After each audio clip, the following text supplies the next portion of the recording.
Feel it now, Milo Lodge. And what we now have is a forward short leg in position. They've gone a little bit more on the attack, so rightfully so. They've got 3 wickets, their pressure is on, and they've gone attacking. The other thing about it too is that they've pulled the extra cover off the boundary inside. Well, there's no circle, but just to stop the single. So they're 1, 2, 3, 4 under the offside, saving 1. A lot of pressure here on Nichols, Bacon, Combermere. Although overall 82 for 3, they're still with the advantage, but they've lost wickets and they've lost key wickets as well.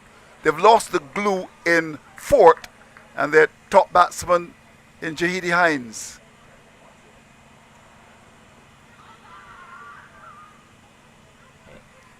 Now that shot was played with some desperation, really, going down the leg side, but you could just feel the pressure developing here.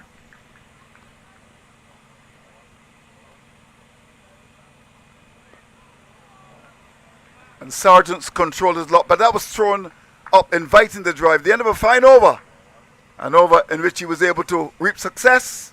82 for 3.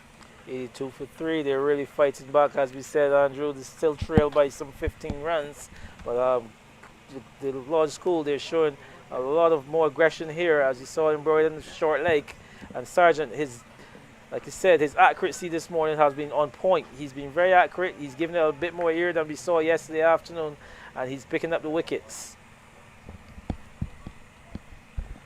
So we talked about that combination of spin yesterday, which was rather belated. Wayne Holder, a Lodge boy, should have said something to them about that yesterday. I think the fast bowlers were in the attack too long, really. This is their strength. They've got a very good off spinner in, and 2 good off spinners actually, Sean Sargent, and of course the man who's bowling now, the captain, Liam Seeley, watched by his father and his mother as well. Again, we can see that lovely action there by Liam Seeley, though, Andrew. He's given it a lot of flight, a lot of guile. He looks very good to the eye. So Gavin Farbus is the batsman. Very little man as well. Wonder how old is Farbus. Because the head coach was saying that he's got 1 or 2 boys. Head coach from Milo Lodge, they're 11 and 12. But a good move to have that forward shot leg in. And 3 men on the offside, make that 4 on the offside, saving 1. And also on the onside. So it's going to be difficult here to score 1, would imagine. Very well bowled again, Andrew. He must be admiring this action, though, by young Seeley. Yes, it looks good. Well, he's a spinner like his father. Father bowled left arm orthodox spin. He's the off spinner. Very good delivery again. So, pressure on Nichols, Bacon, Combermere as the over is about to come to an end.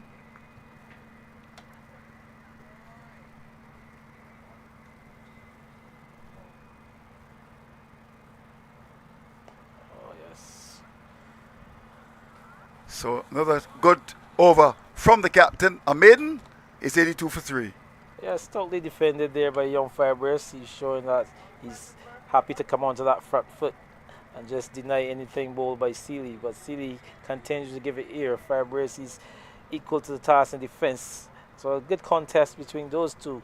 But also you've seen Seeley as well. He's added a 4 short leg to his attack. So he's just hoping to get a little bit of that inside edge going to that 4 short leg.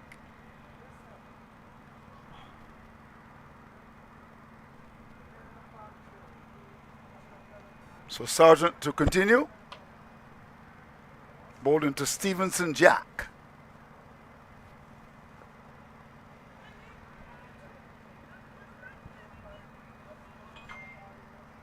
The thing about the 2 off spinners so far this morning in overcast conditions, the control, brilliant.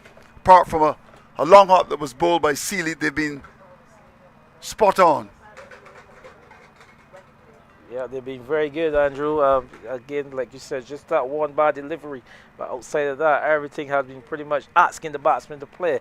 So that's been good for them this morning. As let's also add to that, to the 3 wickets that they've got this morning because of the kind of accuracy that they've bowled so far this morning. So Sargent has picked up 2 for 15 and looking for more.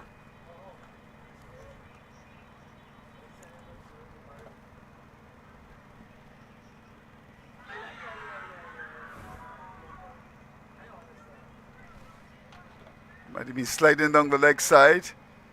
Came from the pad and was taken off the pad by the fielder at forward short leg. Gittins is there as well.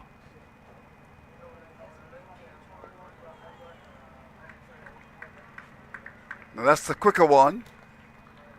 The batsman went back, hustled on to him, had to hurry the back defensive shot. So he's been giving the ball some air and also pushing it through. Let's see what happens here.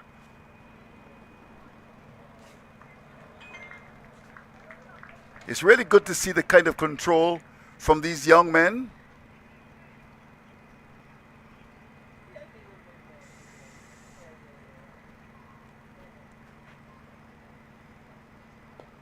Yes.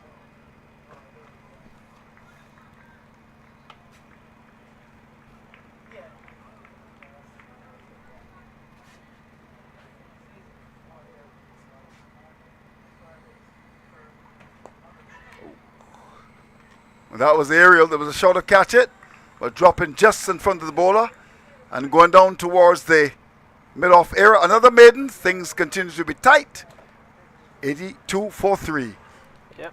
Another good over there by Sargent. You can see him just using his variations, just push and pull it a bit, adding that quicker delivery to his armory and trying to catch the batsman on the back foot. But again, just stroke resolution from Stevenson Jack. Another maiden. So it's trailed still by 15 runs, Andrew. So it's still got some 15 runs to take this lead. As it will be Seeley to continue.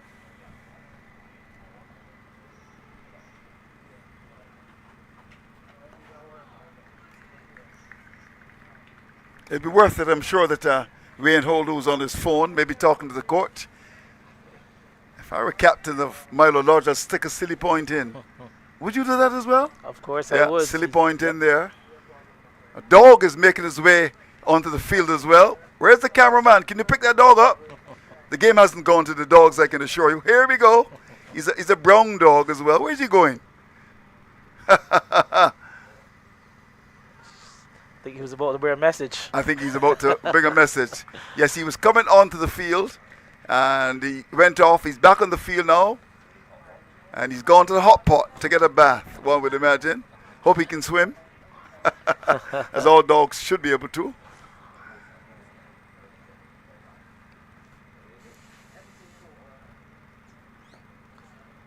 So we've got the dog on the field, and we've also got a lovely egret tracking the dog as well. Oh, he's running at him. You may pick him in his head. Watch that. So the egret and the dog having fun at the Rubis Sports Club. Dog is moving with the pace of Over Delhi as well. He's gone to the hot pot area as well.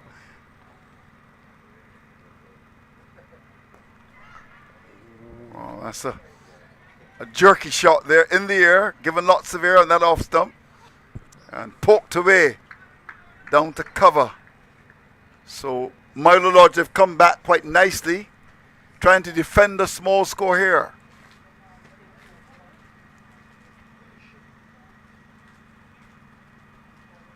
That's going to be called a wide, I would think, yes. Yeah, I just see Seeley wants to invite him into a shot because all he's been doing is just offering the defense. So you see them trying to bowl it a little wider and hoping that he would essay a drive at it. But that one was real wide on that occasion.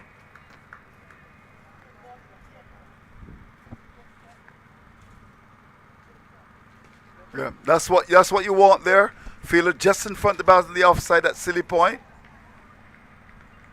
Indeed, you just need to try to ask him to play a different shot. Yeah. You'll be amazed if someone goes there. That even if it's a psychological pressure, batsmen just can be so hurried.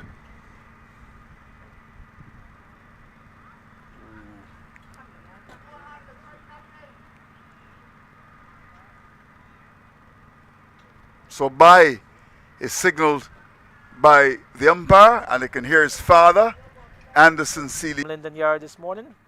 Linden? Yes, good morning to you, Andy. Good morning to listeners and viewers. With a game, I would say, nicely poised. However, advantage still remains with the Nichols-Bacon Combermere side, having resumed 76 without loss, and they've lost the opening pair, or the pair that got them to that unbroken stand first evening at the close. And Jahidi Hines, who was not on 51, and he did not add to his 51. And the other batsman to have gone would have been Khalik Fort, who added just 2 to be dismissed. 4? 13. Just getting the up to date. And it is 83 for the loss of some 3 wickets. Remember, the target for first innings is a mere 98. And here is Jackman onto the front foot. He has 2 against his name. And the non-strikers and the keeper, Gavin Firebrace, is not on 2 as well. So both batsmen on 2. And it is Liam. Actually, it is Nico Sargent who brings the batsman forward. And there's no runs. Sargent. Yes. So let me give the correct total.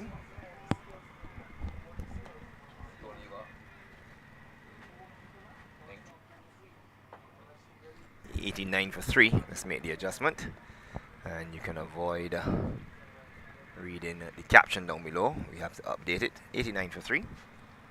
Yes, Linden, as that over came to the end, I mean, another accurate over there by Nico Sargent. He's been good this morning. He's picked up 2 of those 3 wickets. He's got the big wicket of Jahidi Hines, who fell for 51. And he also picked up the other wicket there of Justin Paris. So you got the 2 big fish You got the basically, 2 big because fish, Justin yes. Paris at the under 15 level is definitely a big name Yes. in Barbados cricket. The son of Jason Paris. He made only 2 today. And Andy, not to talk about it, but in essence we're going to speak about it.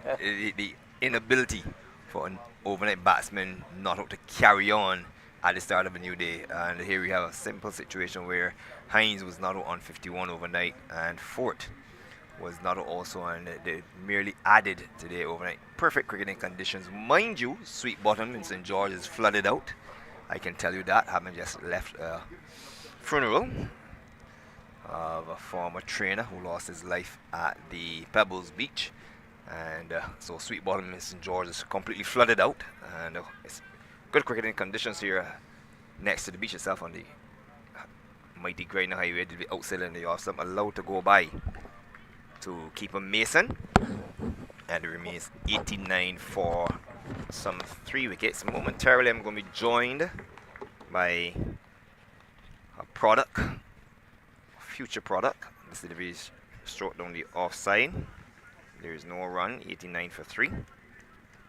And if my memory serves me correct, would have played his trade. It would have started at Wanderers. And I'll let him introduce himself momentarily after this over, as Seeley, at the top of his mark from the southern end, is in. And there's a drive by, that is Stevenson. There's no run.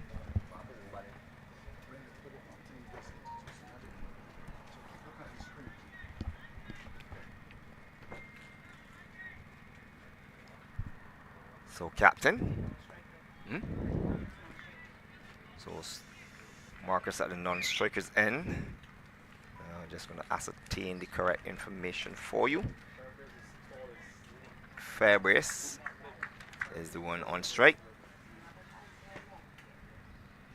Just have to ascertain. They'll be outside in the off stump, allowed to go by as well. So we have Marcus Stevenson Jackman And the non-strikers then will get their individual scores momentarily. And then we'll be interviewing our special guest, 23, 2 and 3.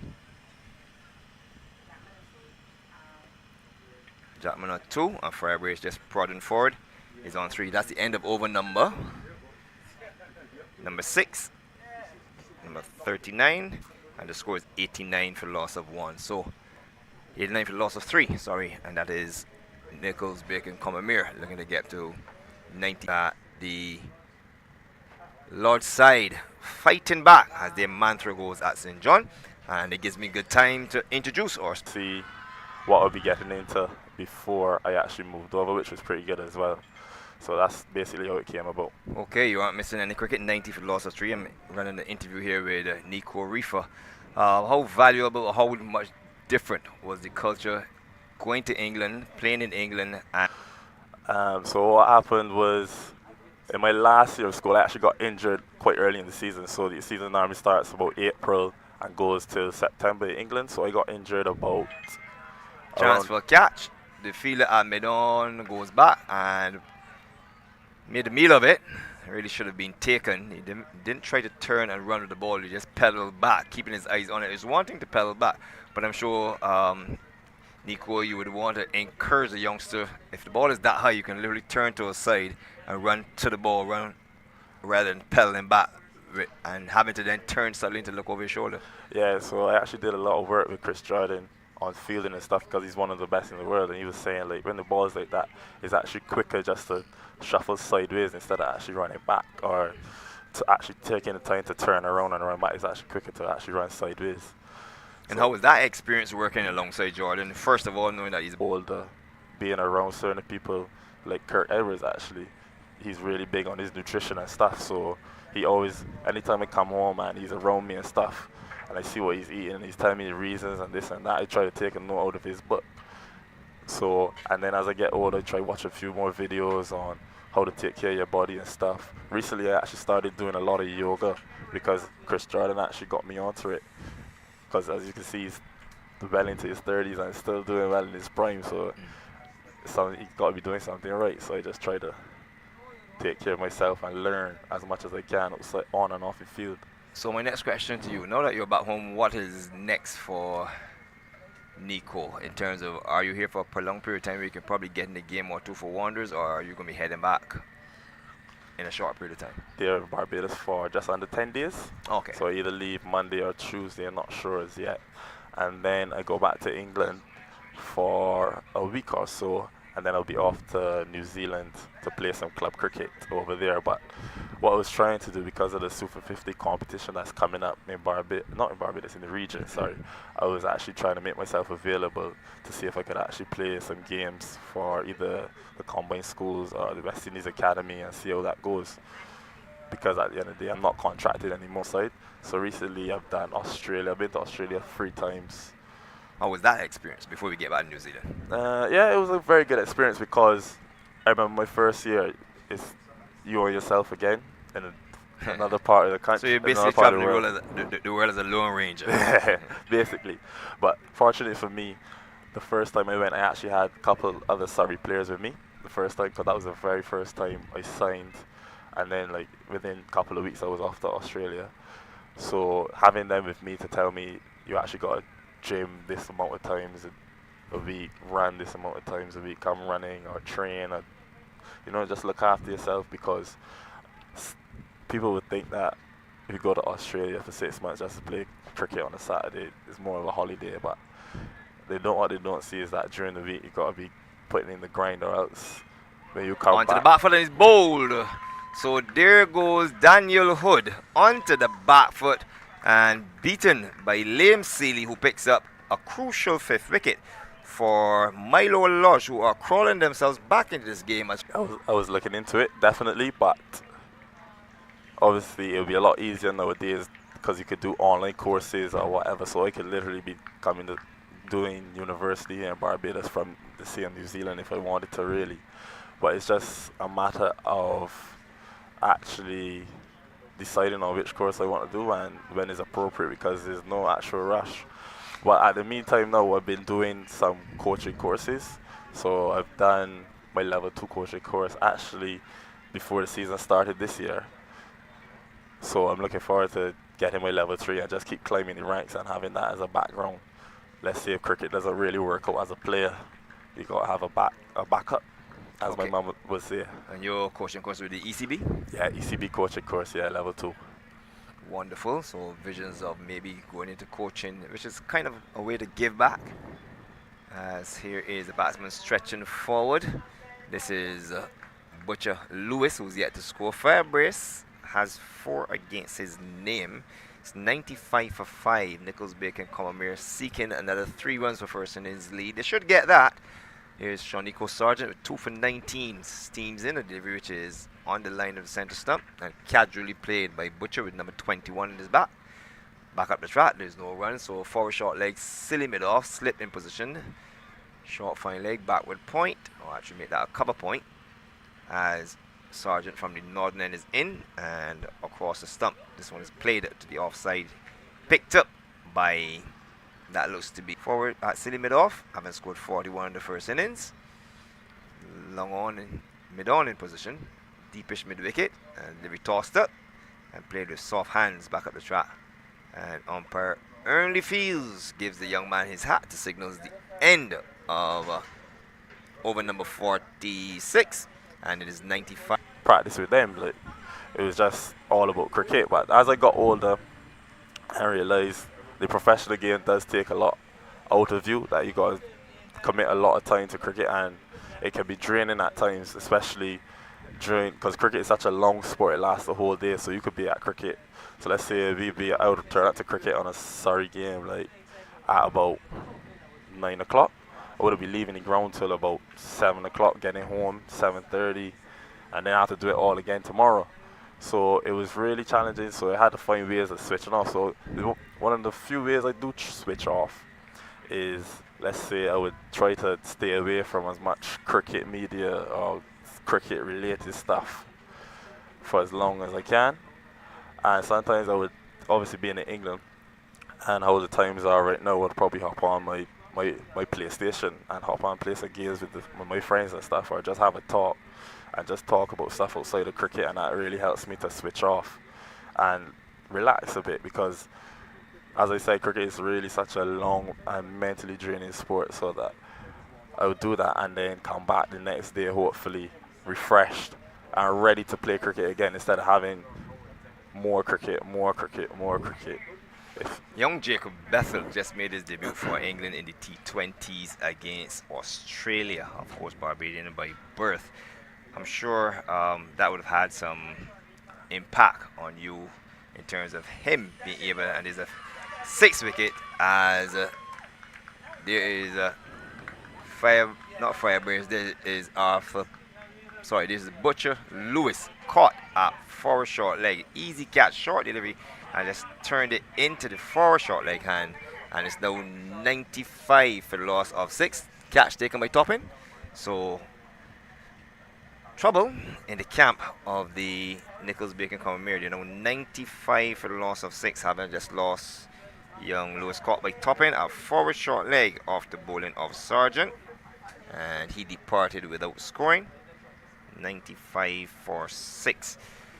You were saying, Nico, or actually me ask, what advice, I was asking you, in terms of Jacob Bethel, young Jacob Bethel making the England setup to play against Australia, where he failed in the first game, and they had a decent 40-odd, very nice innings, that 40-odd, taking hold of the example who got him in his first game.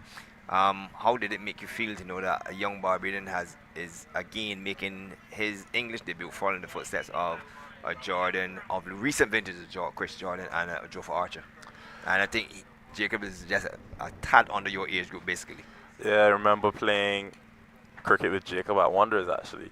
I can't remember how many years younger than he was than me, but what I do remember is that he was always a star from young at Wanderers, especially in my last couple of years. He was in the team as well. So seeing Jacob, and I remember times me and Jacob, I used to go back to Jacob's house. He would have a bowling machine in his driveway, and I would have a couple of sessions there as well. Cricket man is usually leave straight from school and go down with Jacob and hit on the bowling machine. So to see him just put down. And a short delivery in Brown, the new batsman, going on to the back foot, short ball. And I have some very serious concerns about the makeup of the squads here. There are one or two batsmen who are outstanding, and then the others are basically just making it. But I think it's early days yet, so they have a long way to go in terms of developing their career. I think that the more they get into club settings, the more they'll improve, as opposed to just waiting to a week on, week off basis at school, when there's so many sports being held on the pasture. There's football, there's netball, there's athletics, there's hockey in some schools, there's volleyball in some schools.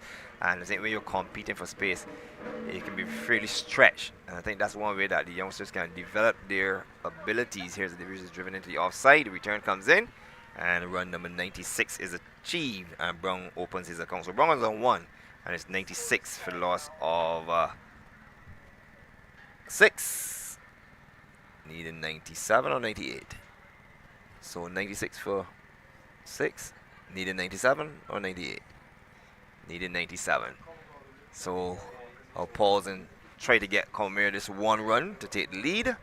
And here's Nico Reifer on the way into bowl to Garvin Firebrace, and Firebrace is allowing it to go by, taken by Malachi Mason. And that concludes over number 48. So it'll be a little bit longer. The current rate is 2, and 45 overs remaining in the day. And I can tell you that Nichols Bacon Combermere, they trail by 1. You were saying, in terms of your having some net sessions with Jacob Bethel.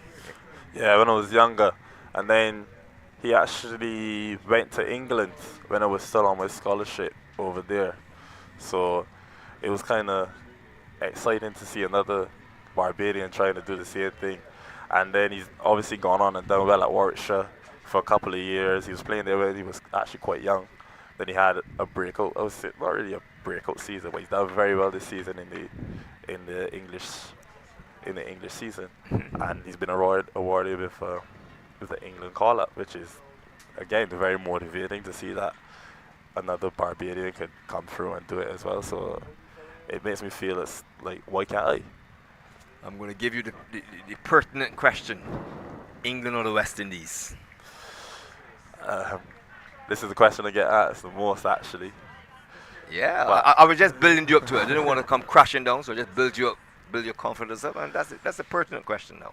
But as I would always say, it's more chance put down, and that would have been a hard chance because it was hit firm into the fielder at the silly mid-off position, and chance there for young Brown, who has won. Fairbrace has been there for a long time. He has 4 from 50 deliveries, and the Combermere just 1 run adrift of taking first in his lead. Here's Liam Seeley with 3 for 30 against his name, and onto the back foot goes Brown and runs it down to the fielder at the backward point position.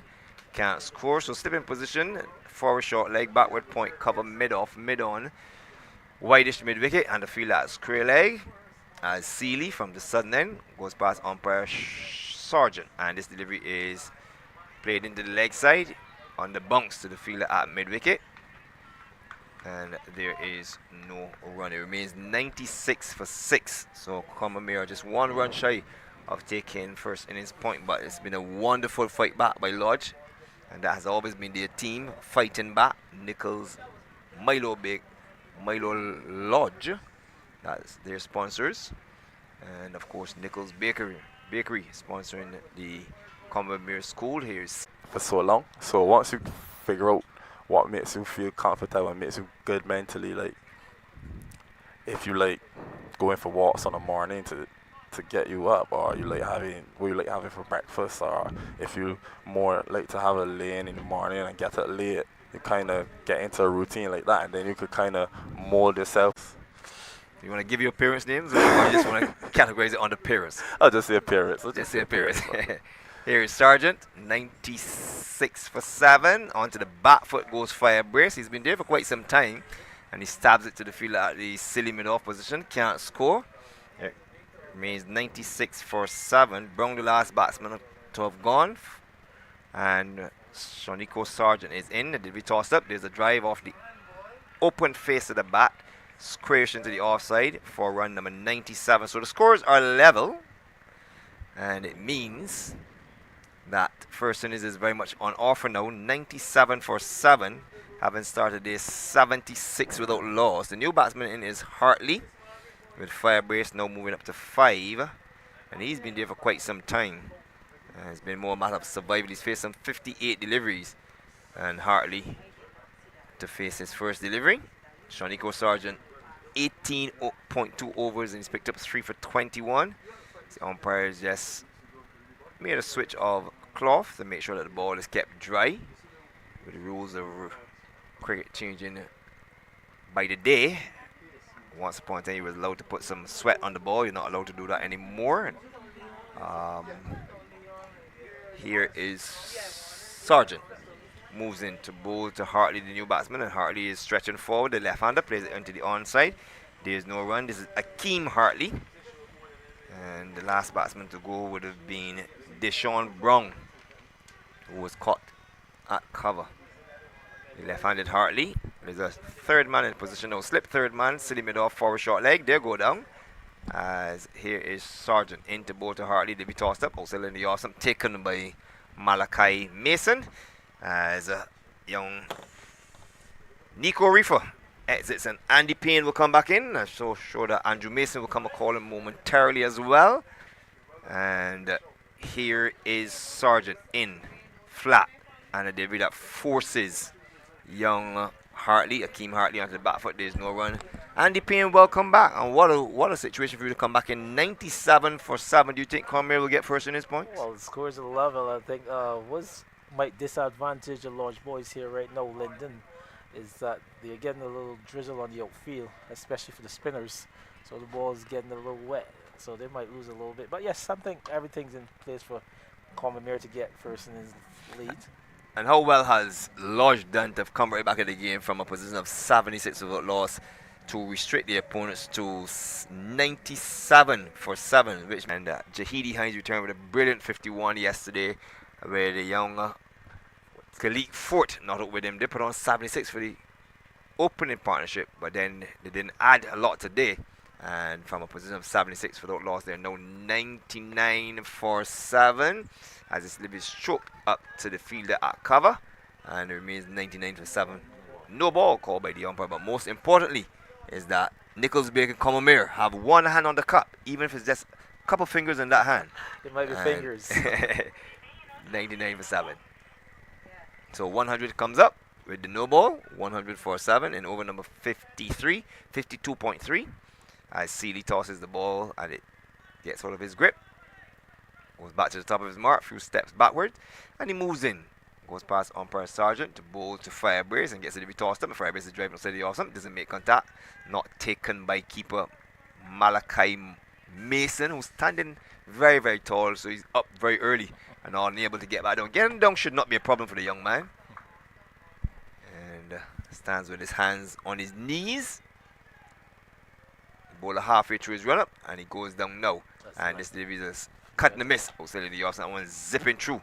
And it might have been off the wicket, a little bit of zip being added with the moisture being added to the wicket by the little sprinkles, which have now abated. And play continues in all its glory here at the Rubis ground, adjacent to the mighty Grynner Highway.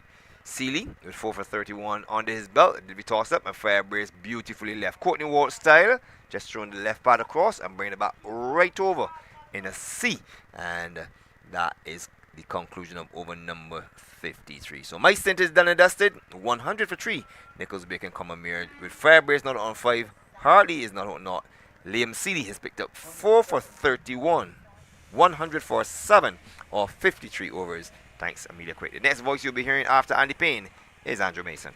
Yes, nothing can be taken away from young Firebrace. He's only 5 runs. He's batted some 65 deliveries, but he's been there and he shows stout defense throughout all that was happening around him, all the wickets that were falling there, and he just continues to be defensive, and that helped to get them up to the lead, because without him there, I'm sure the Lodge School will think that they will be all through this batting lineup by now. Welcome back, Andrew Mason. Thank you.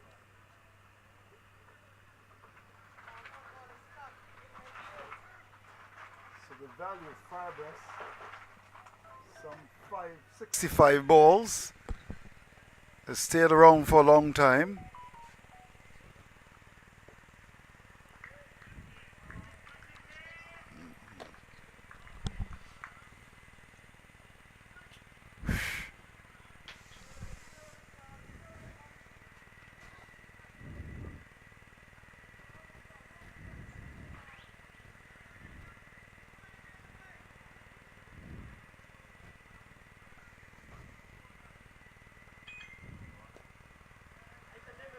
Very well played by Hartley. So Nichols, Bacon, Combermere getting over the line in terms of those vital first innings points. Milo Lodge would want to keep that deficit in terms of first innings to a minimum and try to win the game from behind. We shall see. Well, winning the game from behind is nothing new to them, Andrew, as they did that in the semi-final as well. So they're that type of team that got the tenacity to come from behind and win matches. They've done very well this morning because you felt that by now Combermere would have had a firm grip on it. But don't discount the work of Fairbrace here. I mean, you know, it's when you look at it, you say he's a poker, but had he not been around, it could have been a different situation. 5 from as many as 65 balls.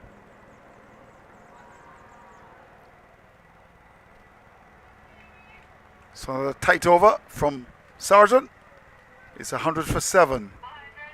Yes, and as we continue to speak about Fairbrace's importance, he's been showing that he, as like Fort earlier in the innings, that he can bide his time at the wicket and keep the opposition out. And his defenses look very stout. I mean, we've seen him playing nice behind the ball, coming forward to the spinners, solid in the defense.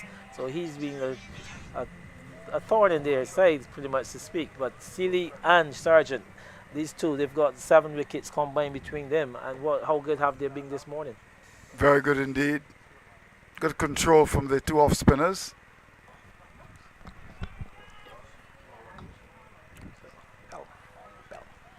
So Bell comes back into the attack now. Bowling his leg spinners. There we go. A lot of bunks. Wow. Where did that come from?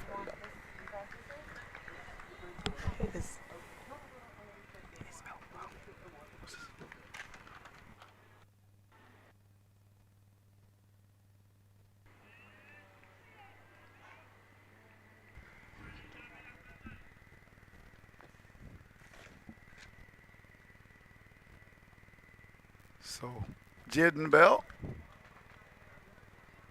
These runs are important.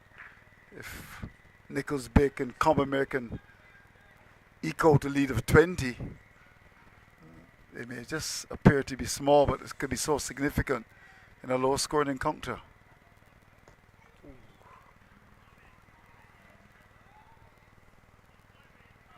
Hartley's defended quite stoutly as well.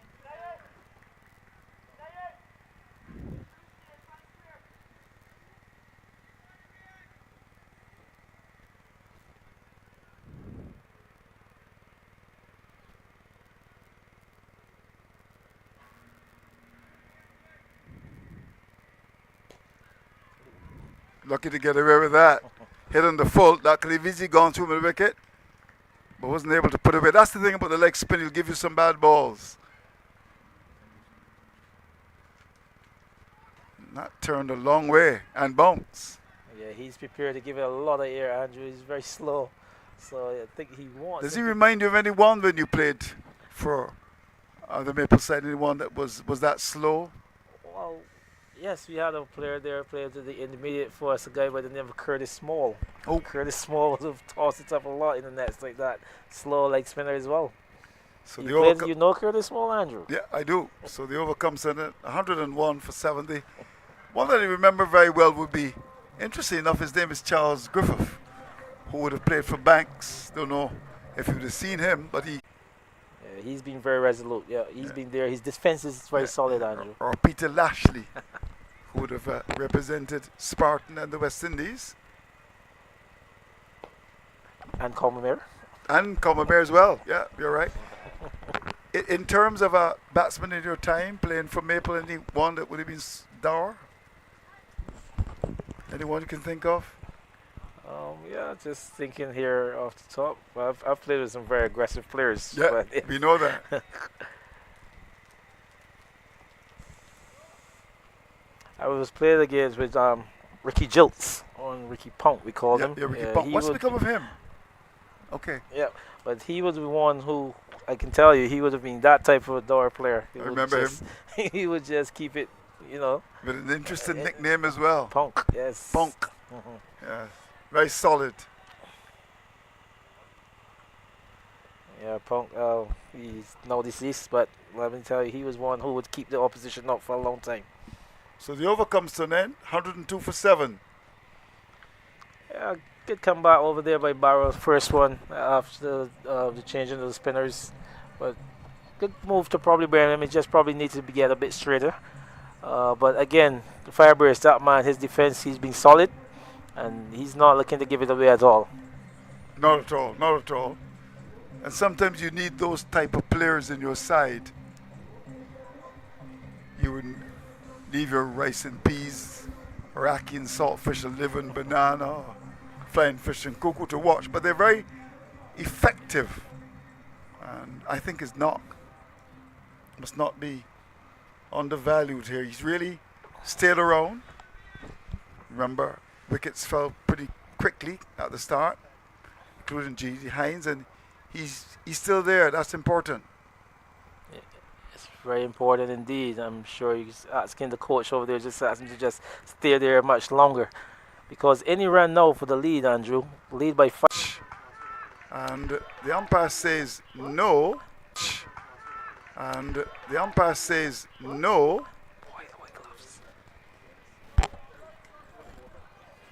They think they've got their man there. But he swept it. It was taken at slip. Let's have a chance to see this.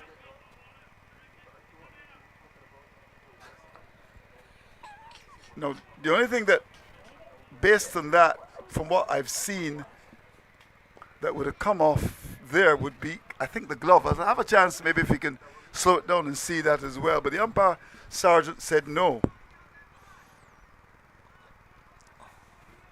But I think that's ideally what they brought Bellins for. They wanted to play a few shots on Fairbrace. Well, have a look at this. Yeah, I think that's clearly off the glove. That's clearly off the glove. I mean, if you look at the sweep, I mean, the bubble as well. That's clearly off the glove. Umpire sergeant got it wrong there.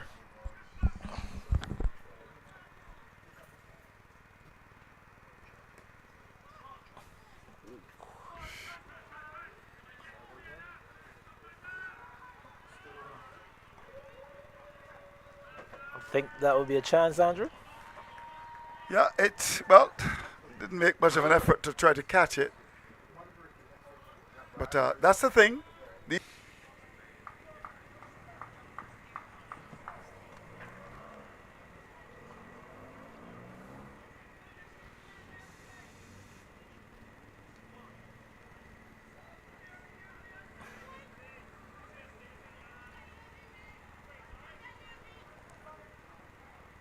So good period of play here now, Andrew. As you just said, Barrow came back into the attack, and he's taken a few balls on the outside edge from both Fairbrace and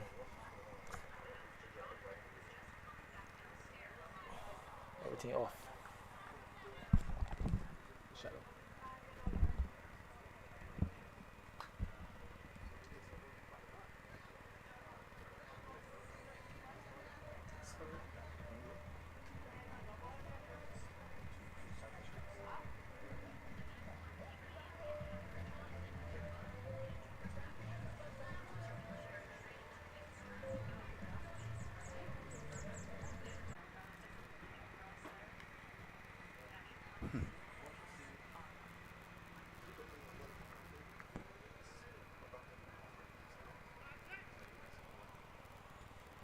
And that partnership as well has gone to 11. So these two have really done well.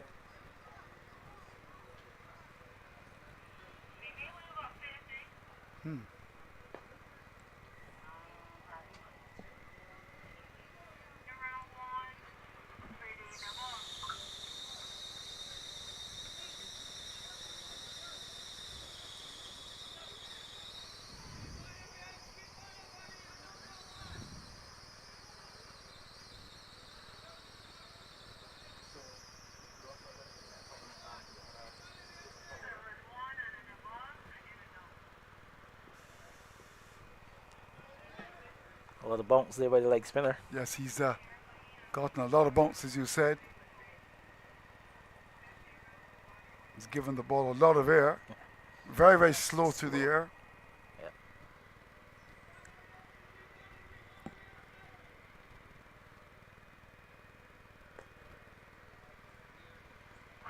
Quicker. Yeah, once they're not prepared to take any risks against the leg spinner, Andrew, I don't think that he'd be as effective. So the lead is now 12.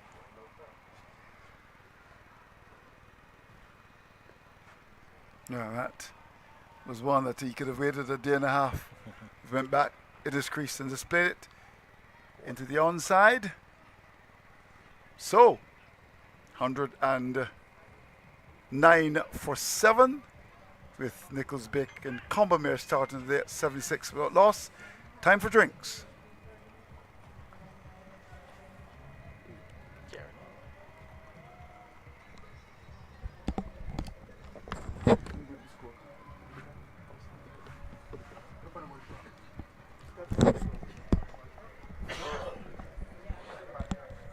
Yes, but a good period of play there for the Lord School. They've came this morning and they've picked up quite a few wickets, Andrew. If you're just having a look at it here now, they lost Jahidi Hines first this morning. He fell for 51. He didn't add to his overnight score. Also, he just added 4. He fell for 13, bowled by Liam Seeley. Justin Paris, the captain, and these two, Hines and Paris, they've been two of the more prolific scorers for the Combermere, and to get these out, it also put the middle order on pressure. Paris, he was caught barrel ball Sargent for 2. Fairbrace, he came in at that number 4 position. He's still very much there, Andrew. He's 10 out of 80 balls, and the importance of his knock. Your thoughts on that? Yeah, I agree with you. You know, sometimes you just look at the score card and you see a batsman facing as many as 80 balls, just telling you may criticize it, but in the context of this match, which is a lower scoring one so far, I think his contribution is vital. And you know, his defense has been solid. It seems to be a fellow with a good cricket brain, and that's important. So I like the looks of Fabrice. He'll get stronger, he'll get bigger, and may have a few more strokes. But understanding the value of and the importance of occupation of the crease. Very important. And losing more wickets there, you have Japman, he was bowled by Seeley for 6. Daniel Hood, he was also bowled by Seeley without scoring. Butcher Lewis, he was caught top in bowl Sargent without scoring as well. Brown, he was caught by a ball Liam Seeley for 1. And with Fairbrace, he's not on 1 off some 27 balls as well. So partnership between these two worth some 12, and the lead is also 12. So far so good. If you look into the bowling figures, bowling for the Lodge School, Andrew. Yeah, good work by Seeley, the captain. He's picked up 4 for 31 from 20. Good support from Sargent, who's picked up 3 for 21. They're the main bowlers in the side. So when you look at it, they've picked up all 7 wickets so fallen. And as we head towards the luncheon period, it's going to be interesting to see what happens, because the reality is that 109 for 7. Milo Lodge have come back into the match, of course, because at the end of the first day, they were in trouble. And when you look at it overall, having been dismissed for just 97, with Sargent making 26 and the top score, Gittins 41. But look at that performance from Hines, who certainly came and batted well, 4 for 49. Good support from his captain, Paris, who picked up 2 wickets. And then Combermere, 109 for 7. And the value of Hines is 51. And the good bowling from Seeley, 4 for 31. And Sargent 3 for 21. Yeah, prior to the start of play this morning, we would also have said that the importance of these two, Seeley and Sargent, was going to be very important to what took place here for Lodge for the duration of the day. And they've come and they've proven that they're good enough for the team to pick up those 7 wickets between them, and also put the game in a even kind of Stevens place, Andrew. Now the lead is 12, as it seems to be Seeley. He's going to pick up the attack looks from the northern end. He's going to be bowling to that man, Fairbrace, who's been very resolute. Yeah, very resolute indeed. So, captain switching ends. Sun is out in all of its glory. A bit of rain this morning. And actually the players at one stage were playing in the rain. It wasn't hard enough for the umpires to call them off. In fact, they did consult. So the action continues. And again, Farbus just blocking the ball away into the offside. The name Farbus is an interesting one. I wonder what's the origin of that name. Do you know anyone with the name of Farbus in Barbados? No, it's a very unusual surname to have, really, in Barbados. Well, I do know in my neck of the woods, Bayfield, there were some with that name. And they were very Bajan, so I don't know where it came from, but I'll certainly do some research. We'll maybe ask the marketing and communications manager, Mr. Stephen Leslie, to research it. There's an appeal for a catch at the wicket. Give a nod out. Seeley thought he had his man there. Umpire Field says no. He says no. Lodge School is not very enthused by that decision. You can see them showing the disappointment. And it was the first naughty shot that Farbus played. Yeah, it's the first aggressive kind of drive that he's played all morning.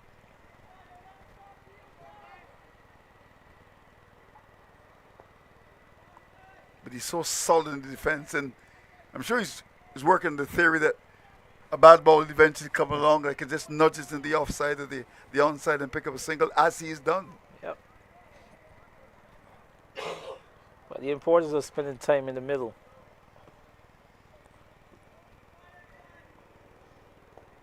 Is that he's seen his team to that lead.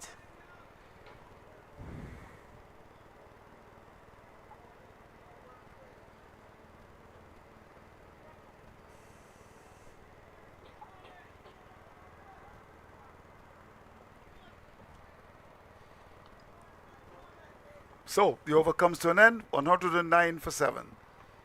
Yeah, not the first over bat for Seeley, this time coming from the northern end.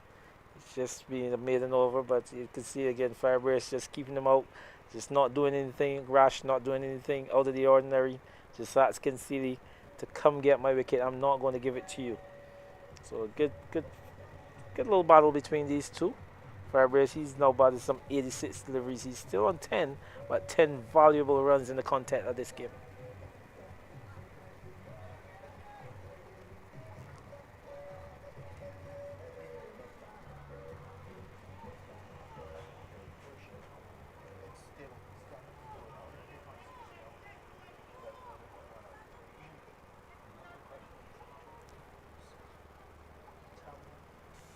Seems to be another bowling change from this southern end as well, Andrew. It's Toppin. He could Toppin, who would have opened the bowling for the Lord School yesterday afternoon. And again, it's just a mixture of trying to get a breakthrough here for this 8th wicket partnership.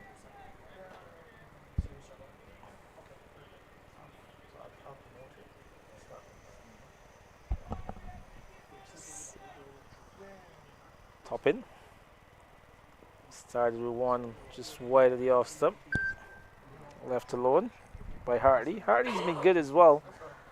Hartley's batted some 28 deliveries for his one run, but the partnership, like we said, 12 runs in this content is a good score. Surely the Lodge School by now they thought that they were being back in the pavilion, but a good partnership between these two. Yeah, a good partnership, you're right. In fact, a partnership that is really just 12 runs. But look at Hartley. He's got 1 run and he's faced 29 balls.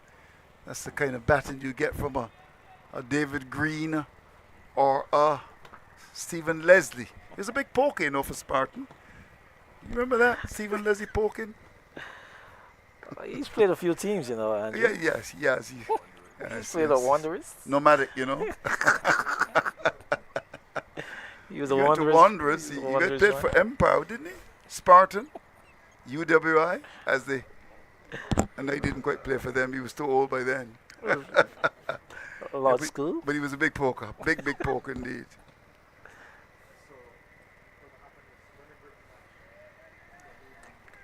Yes. Just to let you know that at the break we'll be having some interviews. Interesting interview with Stephen Leslie about the importance of bringing cricket like this. And an interesting interview as well with, of course, a man who's been at the Lodge School for a long time. You can see him in the distance. Clifton Phillips, who's been there for 32 years, and he talked about the importance of people like Shamar Brooks. That's well played. Oh!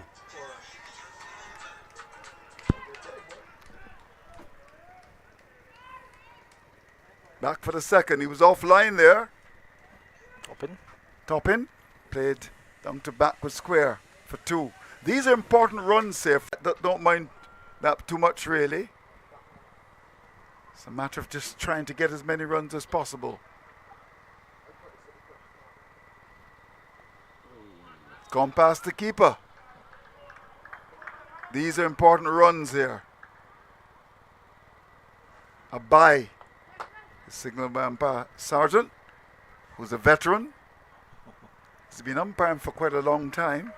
Is he a St. Philip man like yourself? He's a St. Philip man, yes. I think he's been umpiring for, I would think, perhaps maybe close to 50 years or so. I think when he was umpiring, Errol Barrow was Prime Minister of Barbados.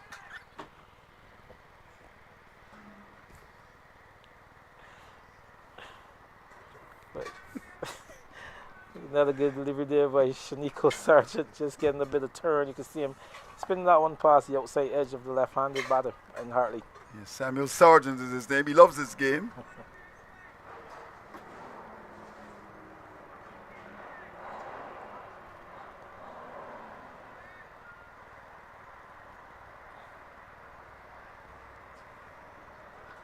I'll tell you something that you didn't know. Nico Sargent and Samuel Sargent, I'll tell you after this delivery.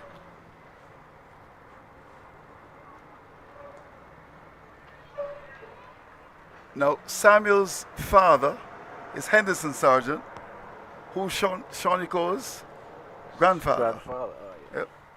Okay.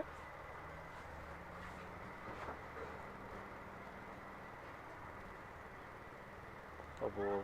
Popped away in the air, down to that position of a cover.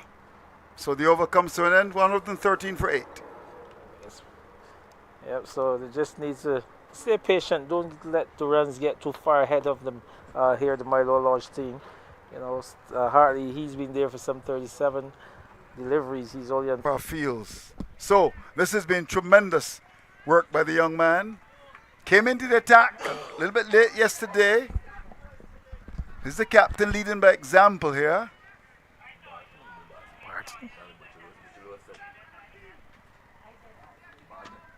So Barton is a man who's coming forward very solidly indeed. Big man he is. Looks as if he can give it a big punch. But he was very solid in the defense there.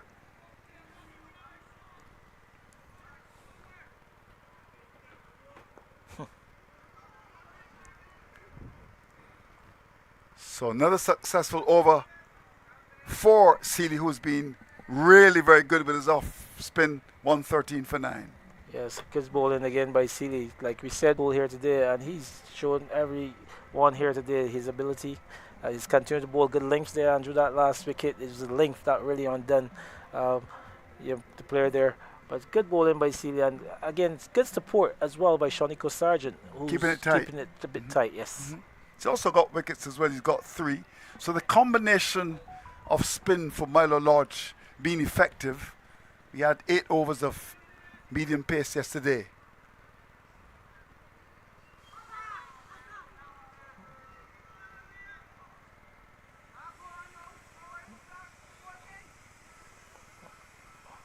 So the parents are here watching under the trees on the far side of the ground.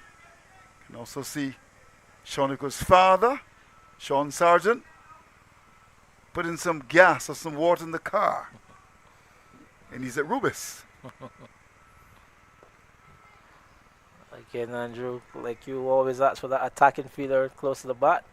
I think this is a cause when you could have such a fielder. Yeah, you're right.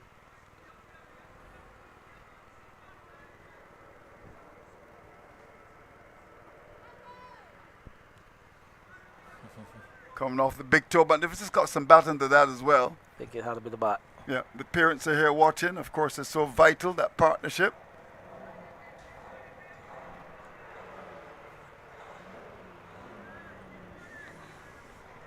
So Hartley continues to battle away. He's got 3 from 41 balls. Very defiant. Won't give his wicket away. Not at all. Shonico Sargent looking to get the last wicket.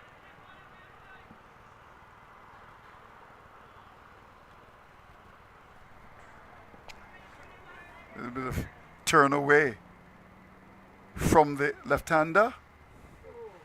Well taken by Mason.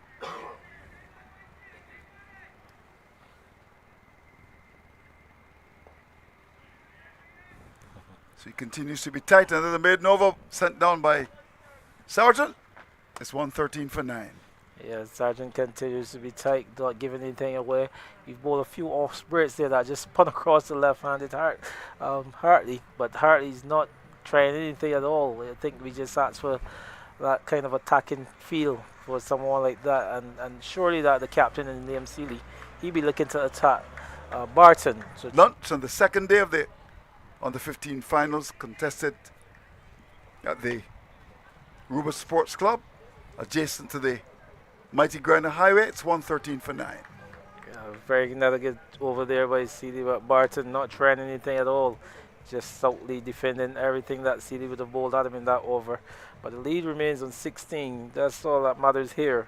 The leads, and they don't want that deficit to be, they don't want a big lead ahead of them. Nope. So they need to continue to bowl these maidens before they get a wicket, not giving anything away. So Shonico Sargent to continue, bowling to Hartley. Very solid in the defence. They've decided now to change tactics in that there's a silly point and the forward short leg waiting for something.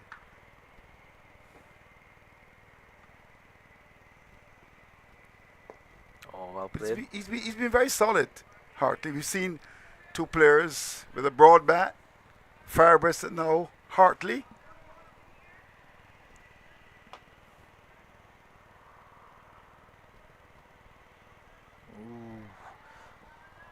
Went through with the arm there, well bowled. Hartley followed it, then nipped his bat inside. Taken by Mason.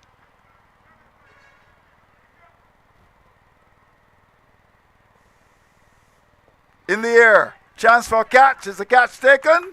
Catch it. It is. So, Sargent finishing with 4. And this has been a very good comeback by Milo Lodge, because at the start of day 2, they were way behind when you look at the scoreboard. Just 97. And Nichols Bacon Combermere starting the day on 76 without loss. All up for 113. A good response by Milo Lodge. Indeed, to come here this morning and pick up all 10 wickets here. A very good performance by the Lodge boys, led by the captain, Liam Seeley. He picked up some 6, but good support again, like we said, by Sargent, who was 4 wickets. A good catch that by the guy out for a short leg. Yeah. Just trying to figure out. I think he must have been slightly undone by the generous bunks that was there. Although it was short, he went back, but couldn't keep it down. Didn't play with soft hands. It had a bit of turn on it as well. So As he well. was going across it a little bit. So the attention turned to Milo Lodge. A good performance from them. They were able to restrict Nichols Bacon Combermere. And when you look at it, a lead of 16. And as you said, in the semi-finals, they conceded first innings points but went on to win the game. And we'll be looking to people like Gittins and Sargent to do it for them. So we've got a very interesting development in relation to the game here with Nichols Bacon Combermere all up for 113 in response to 97 made by Milo Lodge. And when you look at the performance of the Combermere side, I mean, Hines got 51, batted well. Fort gave good support for 13. They had a good opening stand of 76, but then trouble for them. Paris, the captain, didn't do too much. Farbiss's 10 from 89 balls was important. And the Jacks, Munn just getting 6. Butcher Lewis, a duck. Brown, a duck. And Hartley, 3 from 45 balls. In the final analysis, a good comeback by the Milo Lodge team to restrict Nichols, Bacon, Combermere to just 113. Yes, but and as you already said, in that middle period, the partnership of bowling between Seeley and Sargent. The Sargent, as I said, he was tight, he was good, he was giving good support to Seeley, who was continuing to attack the batters, and he got those wickets in that middle period. He caught 3 on the trot. So it was really good bowling by that pair. They didn't allow the Combermere team to go on and make that big lead. But after Hines fell, it was just Fairbrace who really offered any real assistance there, Andrew. Indeed. And certainly when you look at the bowling of the Milo Lodge side, they were brilliant. I mean, absolutely brilliant. With their captain leading the way. There was some discussion about the fact yesterday that the Pacers were in the attack too long. But when the spinners came in, you could see the difference. And he bowled beautifully, picking up 6 wickets, got good support from his first officer. And in the final analysis, it was a situation where he got 4. So the spinners got all the wickets. Yes, indeed. And good bowling. Like I said, they bowled in tandem together. They were very good. The partnership between them was perfect. Sargent, very supportive, very tight. He's bowled some 22.3 overs. He's only conceded 21 runs. So what a good total that. So he got 4 for 21, and he bowled some 22.3 overs. Seeley, the captain, like we said, we were impressed by his action, his guile, his flight. And he picked up 6 wickets for 32 runs, Andrew, all told. Yeah, so it's been a very, very good performance from Milo Lodge with Nichols, Bacon, Combermere picking up the lead and those vital first innings points. But you just get the feeling now that as we head towards the period in the afternoon, it's going to be important, because if Milo Lodge can maybe bat for the rest of the day, and with the likes of a Gittins, the likes of a Sargent coming good, and can maybe give Nichols, Bacon, Combermere maybe 130 or so, it could be interesting. But of course, they've got to get the runs first. That's correct. And when you look at the Combermere bowling side, Hines looks good, and the captain Paris. Both of them. Hines just showed us yesterday his versatility, especially coming back into that second spell. He was pretty hostile. He bowled some short balls as well as just some quick deliveries into the tail at the stumps. So he showed what he can do. Paris, the leg spinner, he had good control. He's bowled 1 or 2 bad balls, Paris, but he's shown that he's got wicket-taking deliveries. You saw him got the variations. He bowled a googly to got rid of his opposite number in Seeley. So that pair will be very important as well. You can't rule out the opening bowler. Butcher Lewis yesterday, the new ball, he's busting our pace bowler, and he had a little bit of swing on it. So it'll be important to see how they come back after lunch and what the start would be from the Combermere side in terms of their bowling options. So Seeley the man, 6 for 32 from 24 overs to be the star, supported by Shonika Sargent, who got 4 wickets as well. So the situation is a good one in terms of how the game is. Sargent picking up 4 for 21 from 22 overs and 3 balls, pulling Milo Lodge back into the game. And the head coach was saying earlier this morning, in fact we can have that interview pretty soon, that they are going to fight to the very end, and they've done an extremely good job to have restricted the Combermere side to 113 and a lead of only 16. So essentially we've got an interesting bat, really one innings game, and that third innings is going to be of great importance. So when you look at it, Lodge making a very small score of 97 with Gittins 41 and Sargent 26, but Hines was brilliant with 4 for 9. Paris gave good support, 2 for 27, and when Combermere batted, Hines 51, Fort got 13, but don't discount the work of Firebrace. He got them over the line because Hines got out in the very first over of the day. Firebrace's 10 from 89 was important. And the Milo Lodge, brilliant in their bowling, led by their captain, understanding the importance of the business of a leader.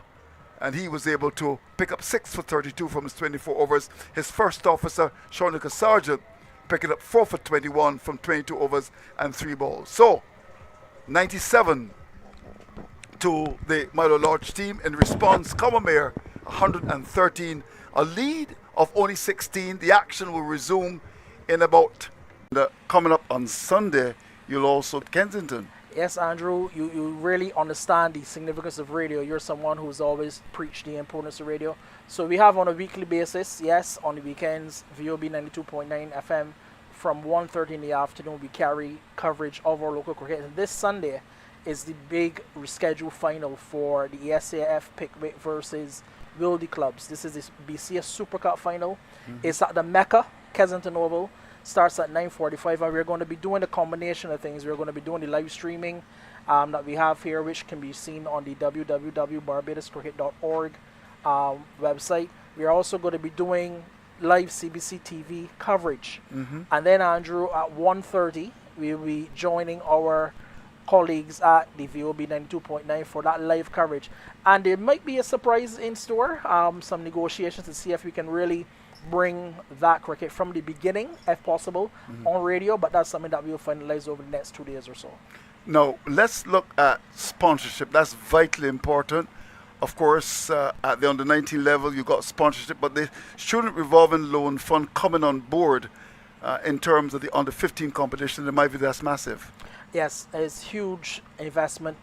Student Revolving Loan Fund, we actually had some recent conversations with them, and when they said that they are definitely going to come on board, certainly in this first instance, and then we're looking at trying to work out some details for a longer term relationship, and they've been very, very supportive of education on the island and certainly the youth.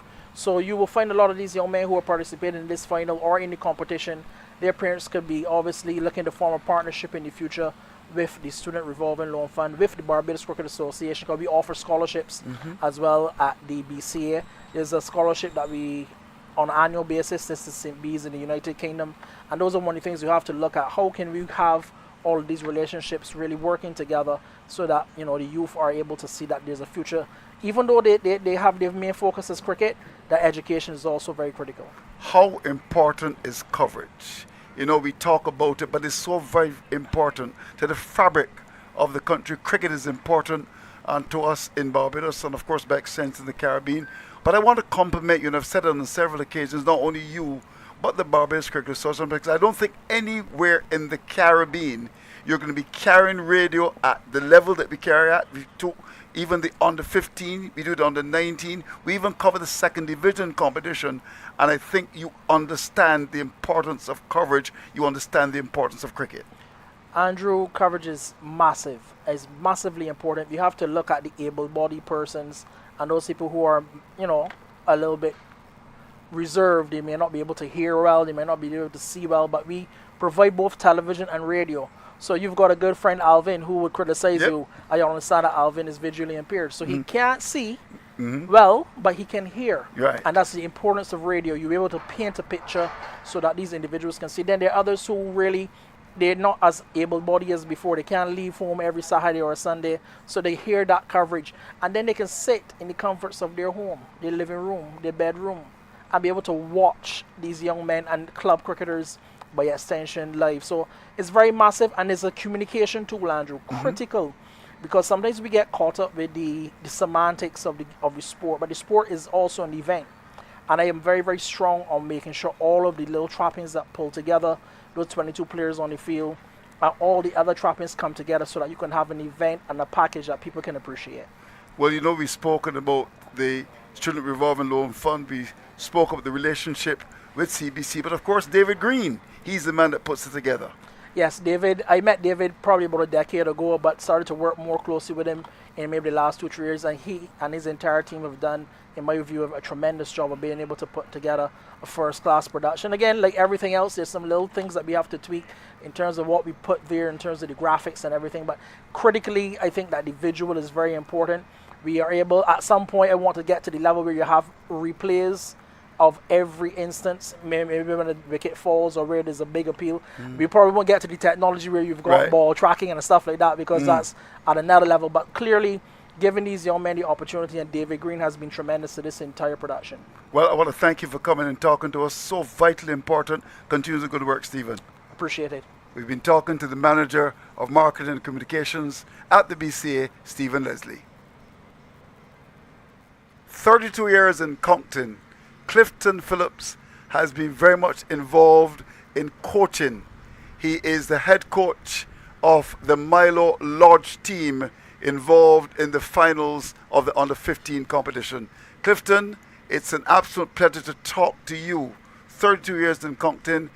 You must be quite happy over the years when we look at the performance of Lodge in relation to what you've produced. Good morning, all. Good morning, Barbados. Yes, I am happy. Yes, I've been around and I've tried some things and they seem to work, so I'm quite happy with that. Who are some of the cricketers that you would have produced of note? Well, you can start with Shamar Brooks. Yes. The Kyle Corbin, you know, of him who would have played some first-class cricket. I was very proud last night to see the way Kadeem Allen was batting, you know, but eventually didn't get the kind of score I was looking for. But over the years, we've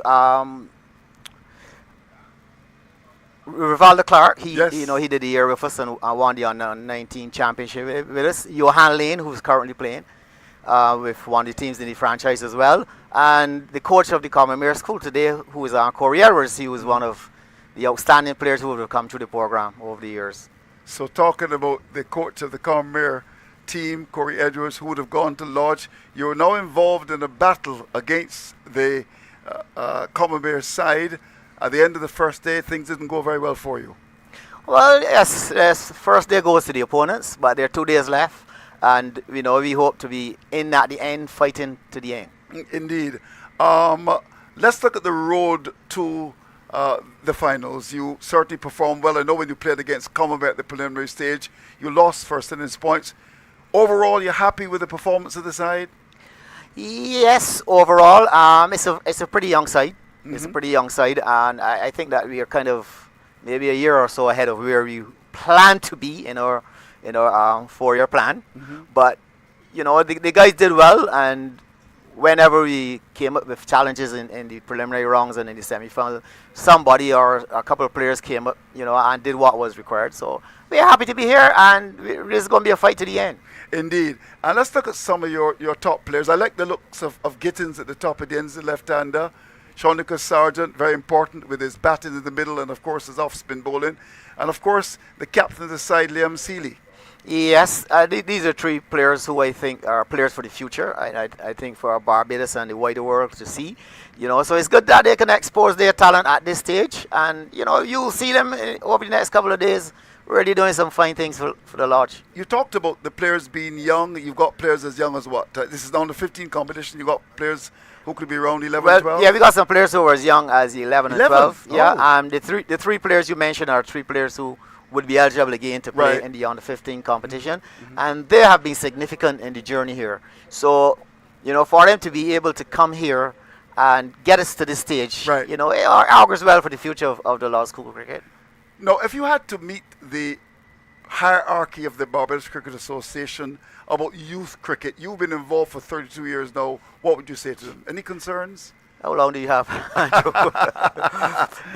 You know, I don't even know where to start, but I think that, you know, we need to see, I can see that there are some schools who are really, really struggling with the cricket. Right. And I think that's where we really, really have to look at the grassroots. For me, it's not just about the Lodge School. I want to see every school in there really challenging and doing it well. And I really don't like that. You know, there's some schools where the students can't get that opportunity because, you know, they don't have the program.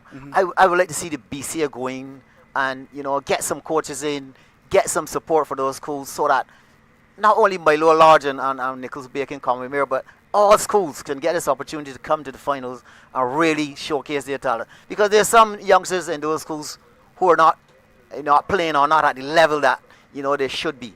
So I really want to see cricket. Cricket is Barbados' thing. Yes, it is Andrew indeed. Mason. Yeah, We can it talk is. about all other sports, but cricket is our thing, and we need to start from the foundation and build so that at the top we can have a lot more to be proud of. Clifton, you've been in this thing for 32 years now.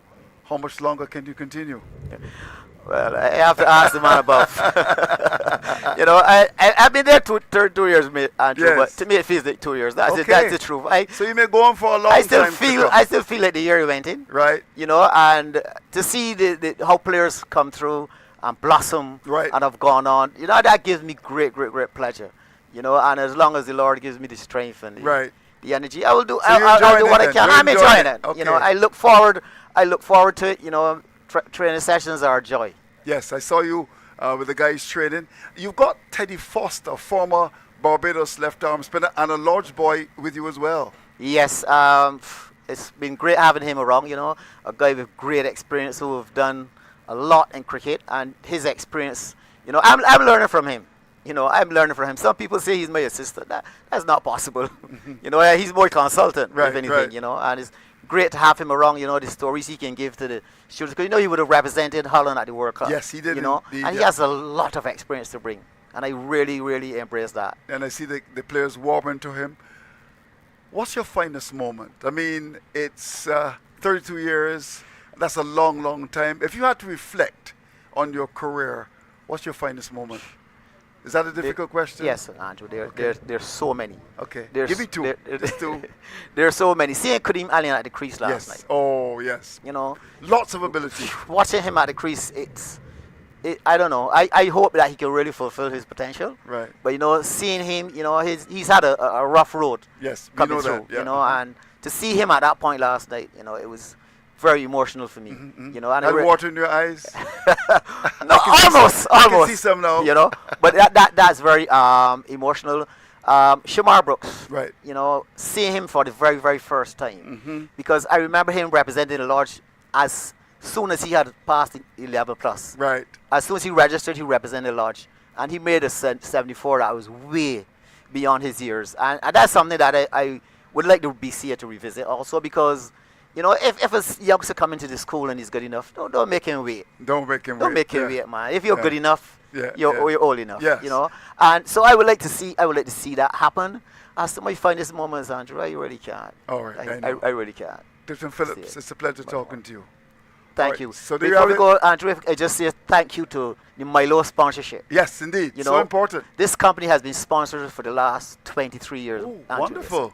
23 years. And we're really, really grateful to them. Have the guys coming out looking ready to play the game. So I want to say thank you to them again. And Milo, of course, is all about energy.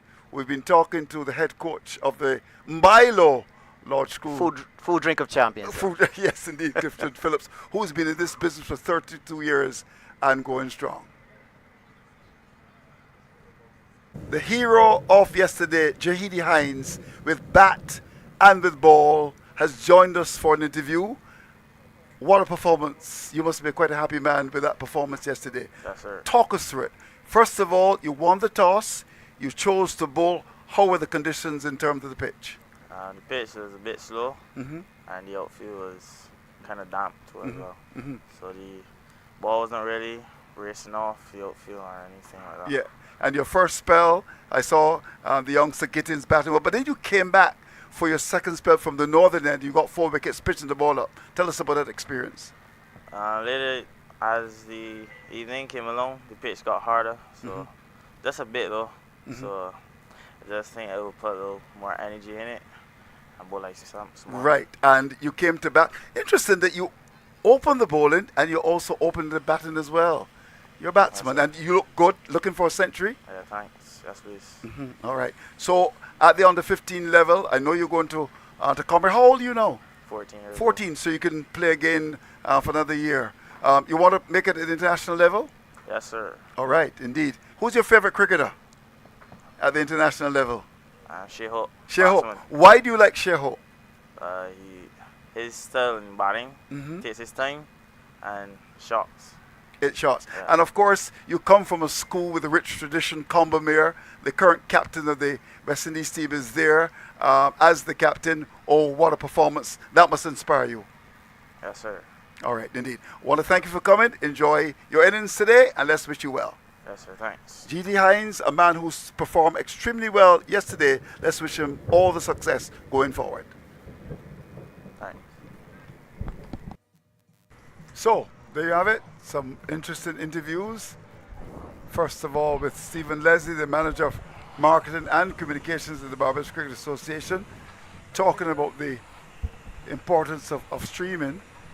And we want to congratulate him on his wonderful work, and certainly the Barbados Cricket Association partnering with the Caribbean Broadcasting Corporation, thanks to Mr. Pearson Bowen, and the wonderful sponsorship, of course, coming from the Student Revolving Loan Fund, because without sponsorship you simply can't do it. And he spoke about the value of that connection, that partnership, first of all with CBC and the Student Revolving Loan Fund. And then it was interesting to hear from someone who has been in it for such a long time.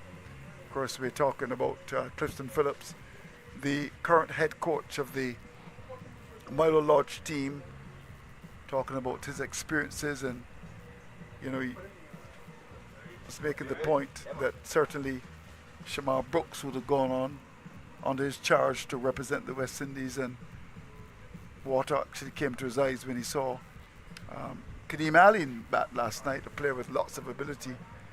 So it's always good to hear from people like him, who has been in the system for such a long time. But he also spoke to us. I'm joined now by someone who is integral, who is very much a part of the Sports Council's program. He works at the Sports Council, Donovan Lovell.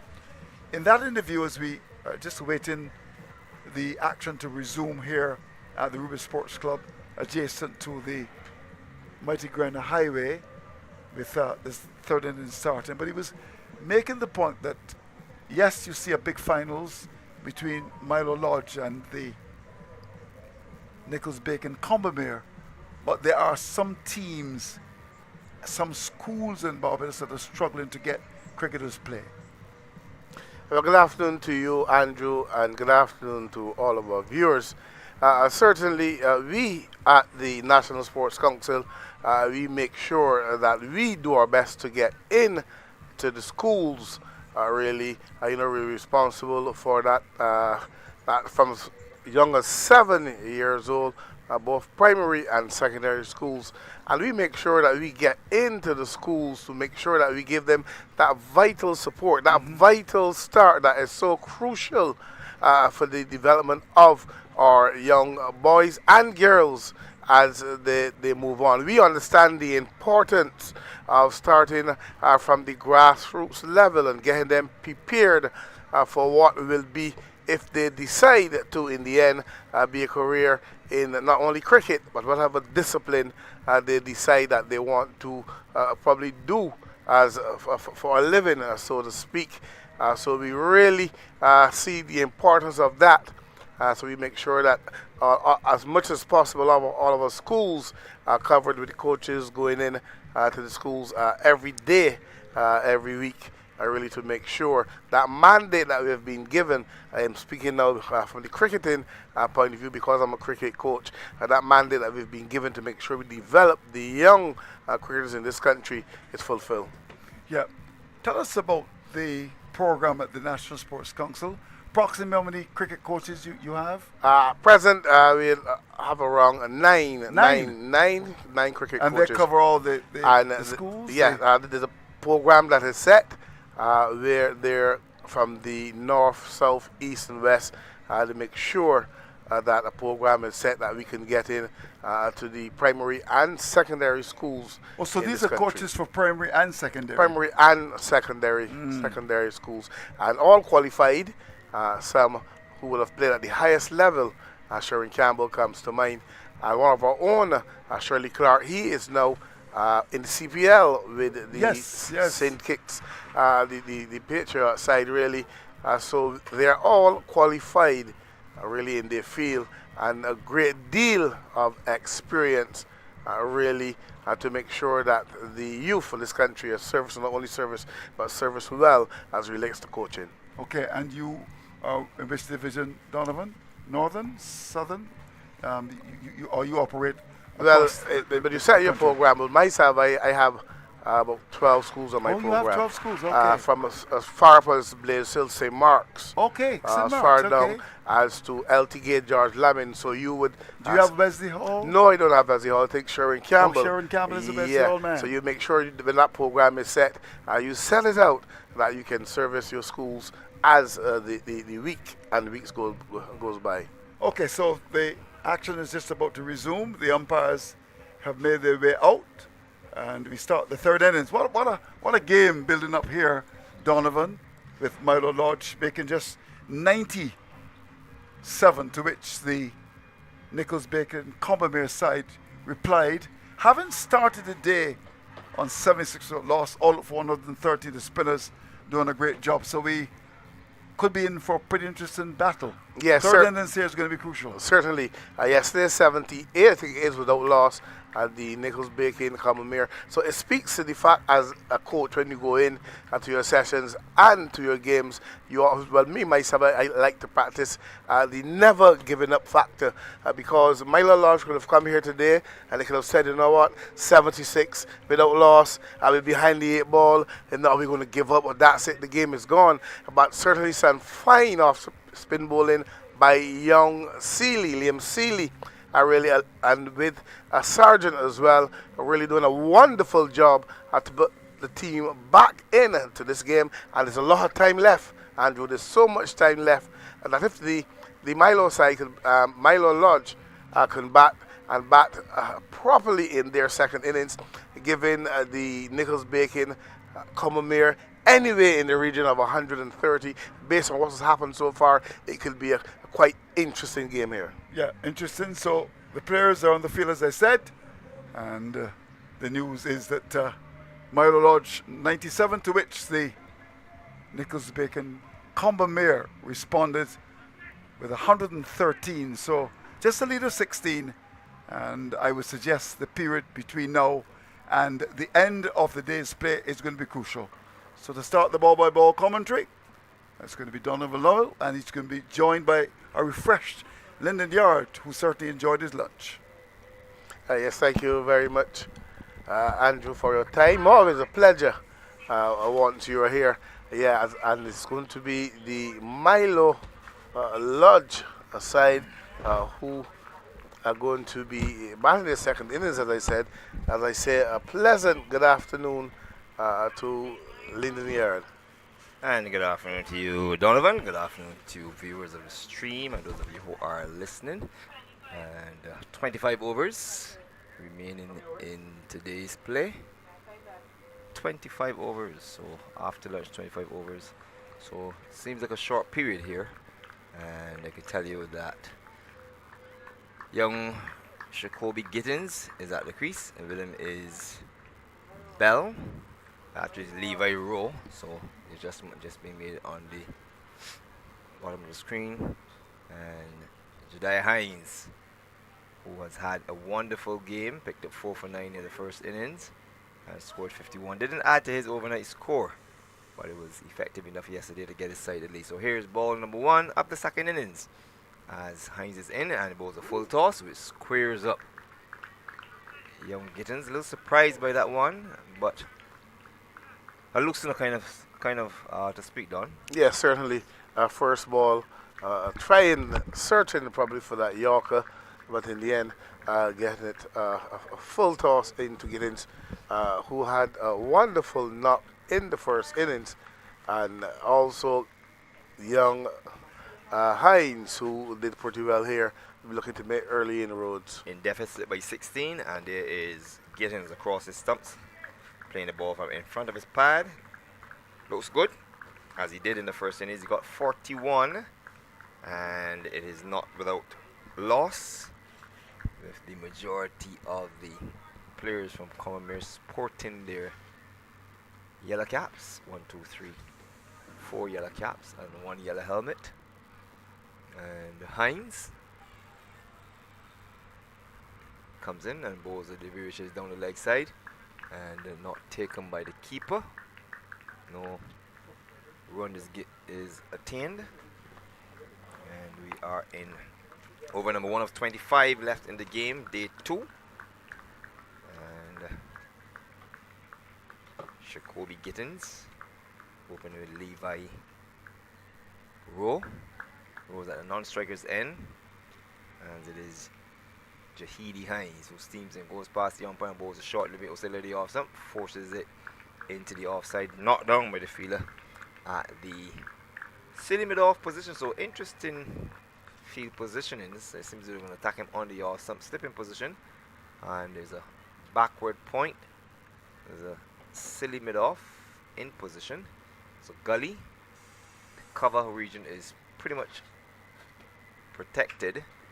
Mid-off, whitish mid-on, and the field at square leg, and the fielder down the third man bung. This is David O'Sullivan in the off stump and force hard into the ground, ricochets off the fielder at the silly mid-off position. I don't think he's in a very good position there, down level in front of the bat, and we're talking about a batsman who definitely looked very accomplished. So strange tactic, but I know you would have spent some time in that position, but I'm sure even if I was bowling, you wouldn't want me to put you there so early in the innings. Yeah, but certainly the attacking nature of the Combermere side looking to be attacking from early, so hoping that they can get and make early inroads.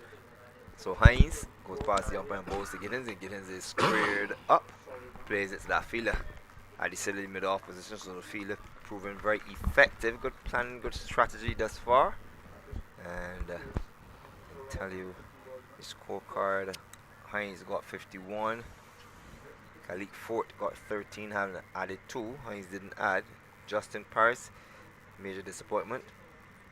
Only got up to 2. Firebrace contributed 10. Jackman got 6. Hood, Daniel Hood, contributed no score. Butcher Lewis also contributed nothing. Brown made 1. And that left the other remaining batsmen, Stanford and Hartley. Hartley got 3. And Stanford 1. A total of 113 to be lead on first innings by 16 runs. So it is going to be the definitive. Number 21 is back. I suspect this is Butcher Lewis. Yeah. So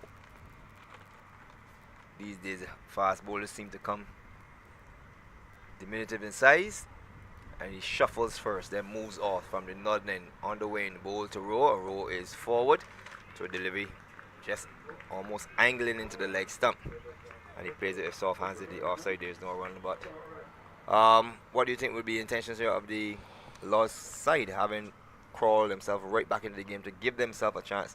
And I think the only way they're going to win the championship, they'll have to win outright. Certainly, they need to bat and bat well. This opening partnership needs to bat deep. And if they can get anywhere in the region of 50, 60 for the first wicket and go on to post a total there, they can probably let it get up to 150, 160. The right-handed Rowe is across his stumps and plays the ball from Butcher Lewis into the offside, picked up by the fielder who skips across from Gully. And there is no run on the board in the second innings. But I'm sure you would be happy with the comeback of the Law School, having started the day 76 without loss, Combermere, and then to dismiss them for 113. They must feel that they've definitely had the better exchanges of the first morning half session here. Yeah, certainly after this delivery. There is Lewis in, and a delivery right upon the block. Well, not quite in the block hole, but the batsman just getting behind the ball and prepare just to lock in behind the ball, rather extend the left arm, because it's really there for the drive. And the first one was on the, I would say, center going to leg, and that one was definitely just there on the off stump, but very, very drivable. And you don't want to get yourself bogged down. You still have 16 to erase first. And the best way of transferring pressure is to get the ball off the square. Here is Lewis, outside in the off stump, well left, wide signal by the umpire. So initially, And eventually, thereafter, mark 100 in the book. And Lodge in the second innings, they now trail by 15. Yeah, certainly. A good job by Milo Lodge to crawl the way back into this encounter. 75 without loss. Nicholas Baker in the Combermere. It could have easily turned up here today, Lodge, and say, you know what, we're behind the gun. But the language would suggest they're way behind, but instead they fought and they fought well. Butcher Lewis into bowl to Rowe. And Rowe plays from the crease. There is no run. One without loss. Yes, certainly, as I was saying, they fought well, they clawed their way back into it. A fine bowling performance by Liam Seeley, the captain, and also aided and abetted by young Sargent.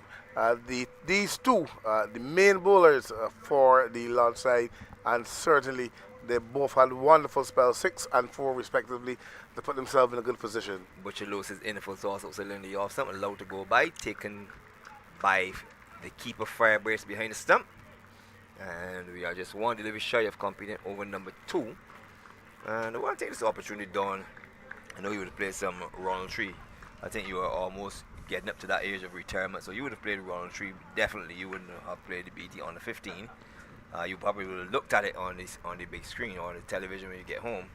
Get back to that, as Lewis is in and allowed to go by Rowe. That concludes over number 2. In deficit by 16 runs, lost in the second innings, 1 without loss.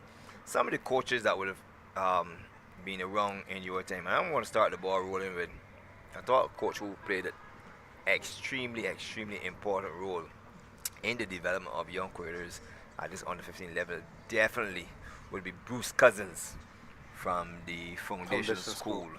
I remember in my term, I think it was 1983 to 85 when I traveled to, because the garrison where he attended didn't have a pass, they still don't up to this day, which is now great in Sealy Secondary. And he was very instrumental in allowing us from the garrison, this delivery down the leg side. The pace definitely surprised Firebrace. I know he steps back, and that's the right thing to do, because really, for Hines, who can be a little deceptive, he was a little too close for him, and now he's adjusted himself. And that one surprised him, and it was climbing at the same time, Don. Yeah, certainly up on pace as he was yesterday, and I want to really take off down the leg side in the end. The keeper did well to get out of the way, first of all, and secondly to stop it. But then I'll share a story with you that will surprise you and might shock you after this delivery. Well, here is Hines into bowl to Giddens, and Giddens gets a short delivery and runs it down past the gully. They take 1. And they're content with the single. The return comes into Firebrace, drives him away from the stumps, and Lodge move up to 2 without loss. You were saying? Yes, I never played junior cricket. I went to Robert Primary, which is near Robert Street, behind Hill Supermarket at the time, and I did not make that team. I was a youngster when they were playing. I never made the team. Why you didn't make the team? You weren't good enough? It's not a matter of being good enough. At that time, there were bigger boys who were there, and they're the one that played the cricket. 2, I went to Parkinson Memorial Secondary School. Never played cricket. Certainly. Winston Reed, Malcolm Marshall. Never played cricket. You were afraid of the ball? No. I'll give you that story after this delivery. We pause. It's an interesting story coming up. 2 without loss. Giddens on 1. Rowe comes into strike. Slip in a gully in position. Backward point. Fine leg also in position. This delivery. Bowled him! He's gone right through him. Very, very tentative. I'll tell you what.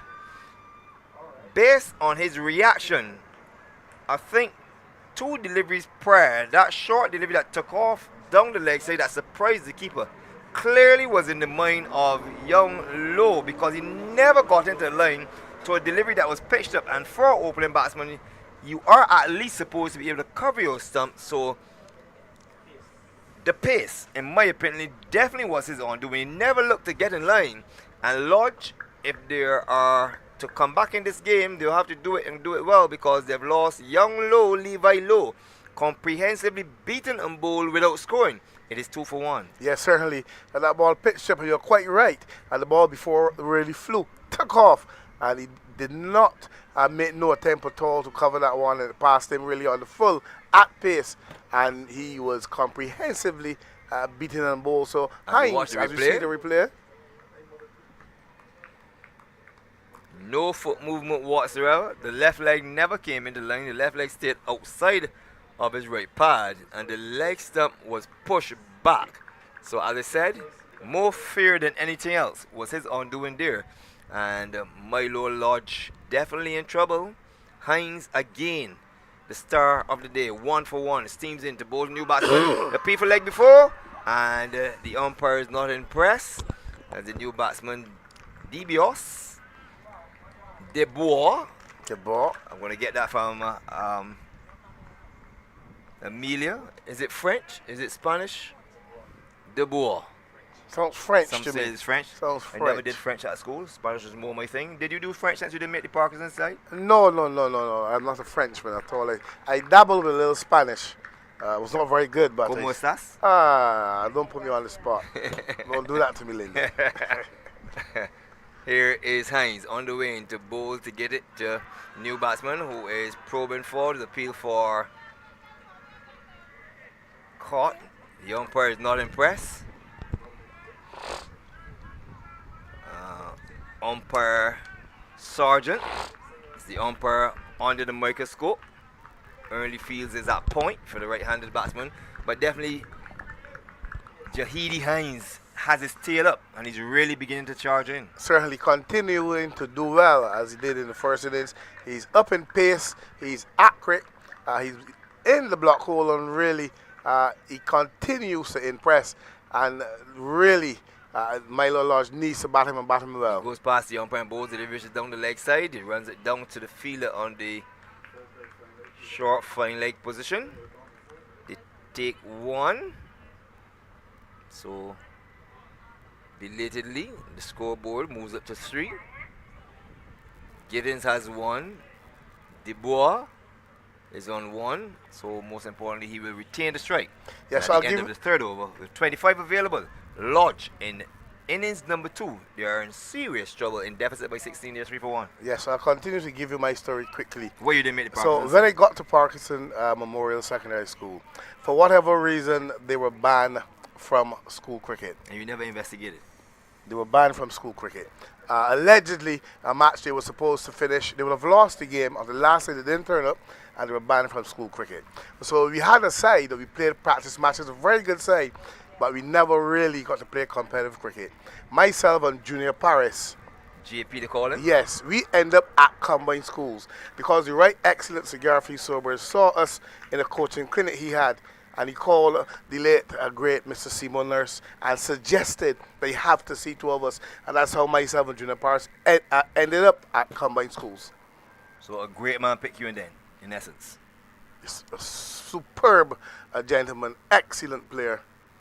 Here is Butcher Lewis in outside in the off stump, and Debois allows it to go by to the keeper.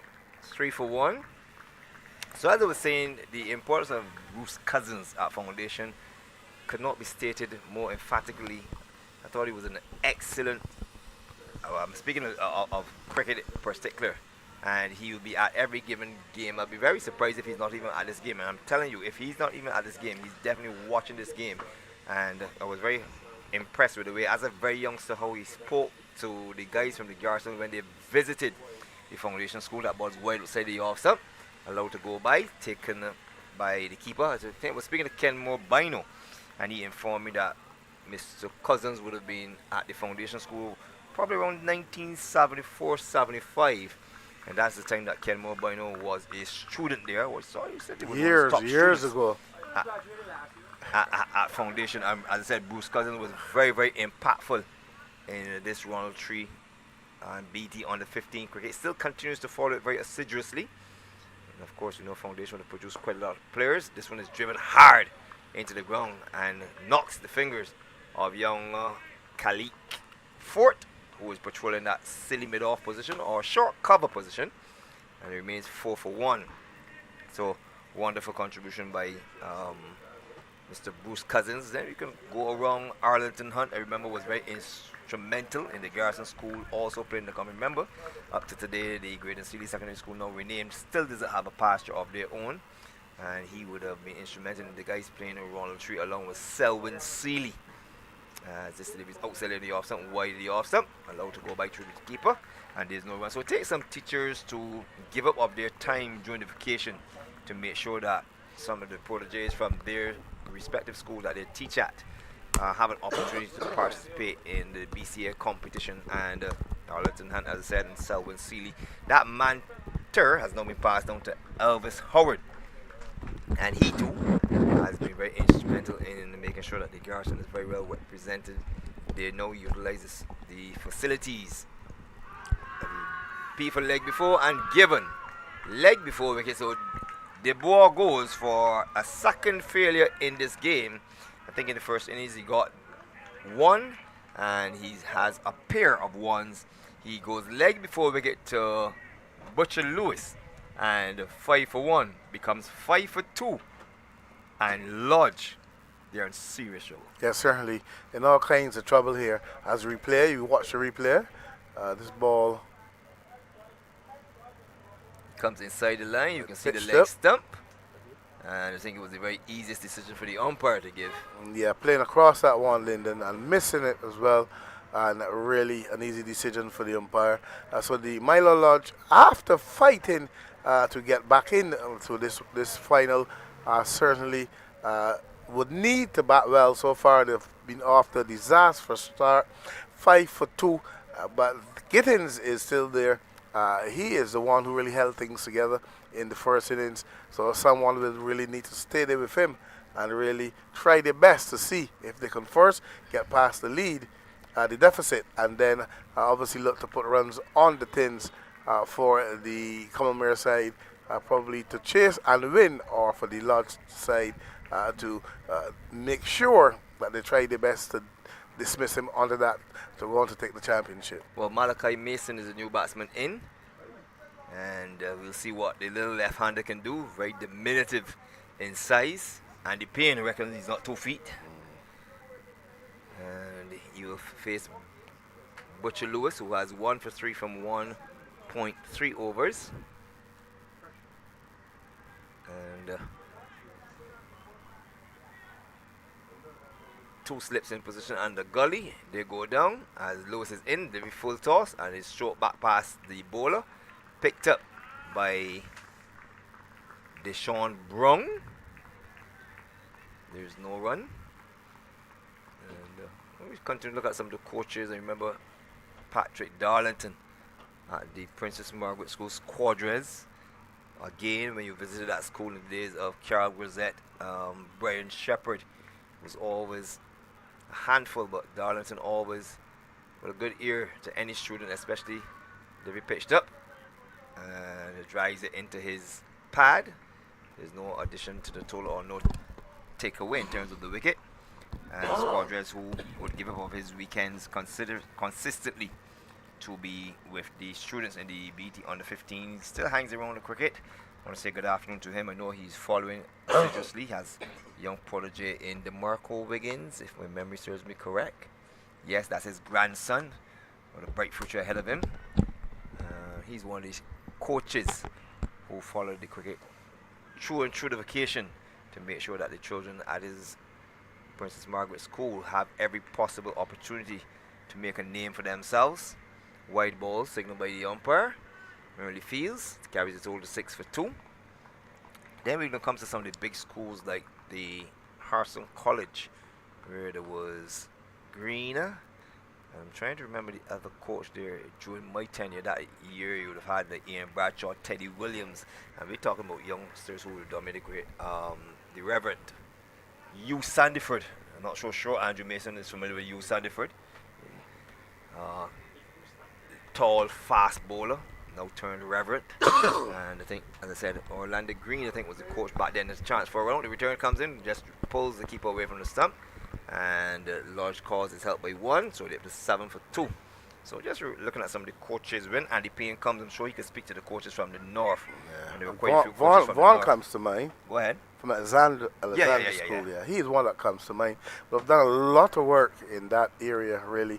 But the thing is, as Lyndon, these were not only cricketers, but people who love the game of cricket and really give up their time. I really got nothing for it, really, but the satisfaction of seeing the young ones develop and really develop well. Most definitely. So we want to take kudos off to those teachers back then who would give up their time, and some who all know still continues to give up their time. One I'm going to mention now would not have been coaching in the schools, but I think he's done a tremendous job and continues to do a superb job with junior cricketers. The name Richard Clark rings a bell? Yes, certainly. One who spent many Selfless years. individual. Selfless of his time. 7 for 2. Hines is in, bowls a bouncer, and for the first time, Malachi Mason, he doesn't even have to duck. The ball just goes over his head. And Don, you would have had to duck for that one. Certainly. But he's that diminutive, that short. Yeah. He played it well in the end. Yeah, keeping his eyes on the ball. And But it is 7 for 2. Yeah, certainly Lyndon, Richard Clark Richard have done Clark, his contribution a from lot the, of good work. we call it grassroots Oh, level. certainly. A lot of people question his methods, but they worked. He got what he wanted from the players. That's important. Here is Mason across the stump, plays the ball on the offside, there's no run.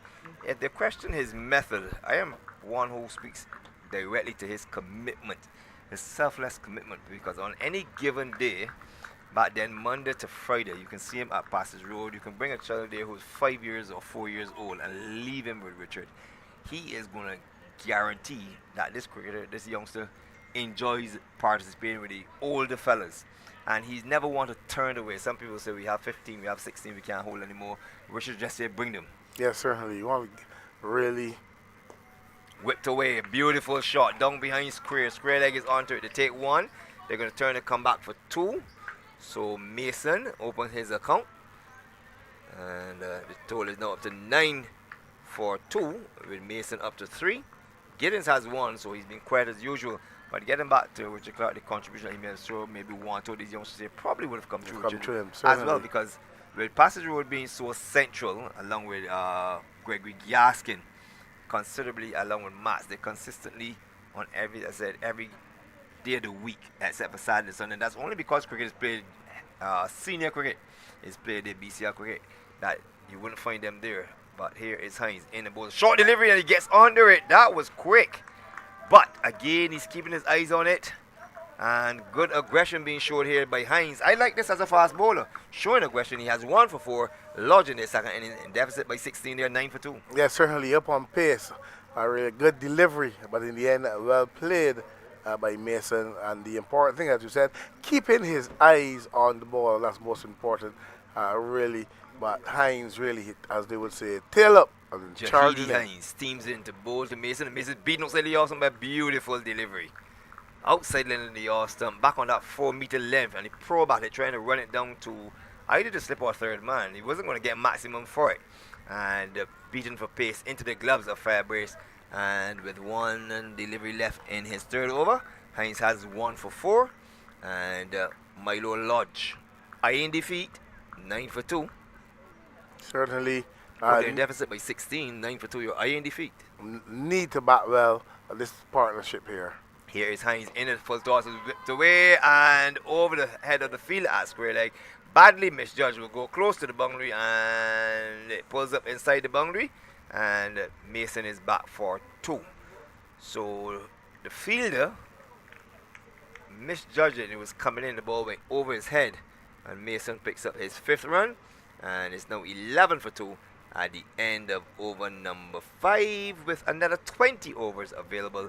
And I think that the Lodge side, they're going to have to keep pressing on first to erase the deficit and then set the Combermere boys a target. Yeah, certainly. The batters need to remain positive. Obviously, shot selection is important, but you still need to score. You don't want to put yourself under too much pressure. But as I said, Giddens is there.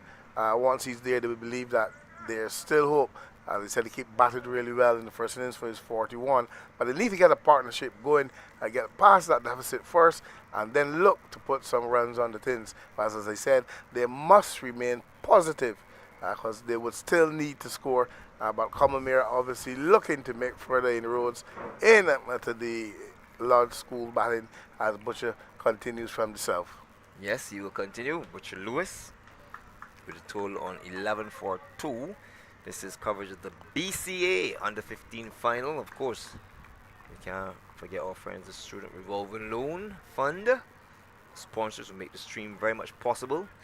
And here is Butcher Lewis on the way into bowl to Gittins, who's being quiet, and Gittins is a forward, strokes the ball to Khalik Fort, who's patrolling the cover with the helmet on. You ever feel it with the helmet on that cover, though? No, short leg. That was my position. I loved it. I'm at short leg. By calendar myself with 2 men in front of the back. And, obviously you're going to get some chat. Yeah, but I was wondering, chat per catches. I think you chatted more than you took catches. The other way around, Lyndon. The other way around? You took more catches than you chatted? Yes, the other way around. I'll check key folder. Here is a delivery which is worked to mid-wicket. And fielder has it under control. There's no run.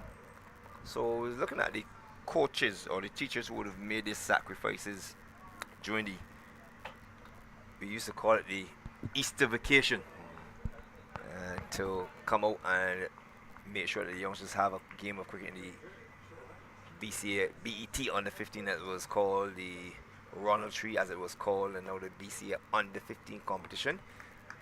Still coming down that south coast. Not a lot of schools on this south coast. Lodge, of course, Clifton Phillips has done an exceptional job for 32 years. Been there for a while. Yeah, 32 years. That's almost time for retirement if you're in government. Certainly, and now they have the Teddy Foster, former Barbados off spinner, who's giving them a hand as well. Fantastic. So that's good. That's good to see him there. And of course, Matt Fingal would have been the man behind the overall input of the school where sports is concerned. Overall glossary of sports. Here is the debut which is pitched up, and Gittins is stroking it to the fielder at the mid-off position, the young Deshaun Brown. There's no run, still 11 for 2, and we're in over number 6. Yes, certainly, and you mentioned that there, Mr. Matt Fingal. He is the chairman of the National Sports Council. Continues to do a wonderful job. He's as energized as he really could be, along with Mr. Neil Murrell, the director, and Mr. Bascom, the deputy director, continues to do a fine job in this country as far as sports is concerned. So I must say good afternoon to you all if you're listening. Yes, I'm sure that the word will spread. Still searching on the south coast for other schools where Dayton Griffith would have recently come into the equation. That's kind of a newly built school. So Mr. Simmons, I think Mr. Simmons is his name, Mr. Simpson, who continues to fight with the Dayton Griffith cricketing program, really against our help from us now, but he's been one that's been really there for a while and really fighting with that school. The final delivery of over number 6 is ill-directed down the leg side, and over is called by umpire Ernie Fields. Might think so. And it is 11 for 2 at the end of the 6th over, with Mason, and that's Malachi Mason not out on 5, and Shakobi Gittins not out on 1. Still in town, of course, we would have spoken about the Harrison College School with Mr. Grynner.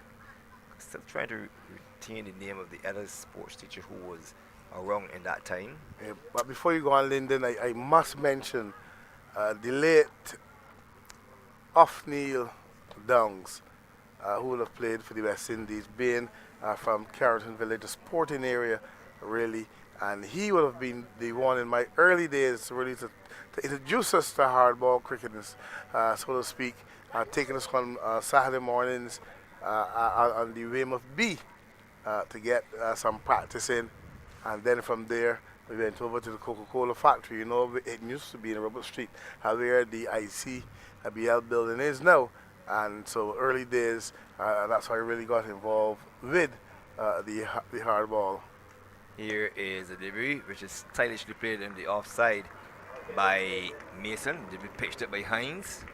And stroke to the mid-off, and there's a run. Interesting to mention Robert Street, because then remember Robert's secondary school. They also played in the Round Tree competition, but in my time of playing, we didn't play against them, so I wouldn't be familiar with the teachers back then. And then from there on, I think we began to go down the country, starting with Combermere, which is on the outskirts of town. And we know that the amount of success they have had in this competition with the various coaches, of course, heading the list is Roddy Eswick, who kind of let me get that word right. Getting a tongue twister here. I'm gonna write it down. Here is Hines on the way into bowling Mason. Short delivery steered down to the point region for one.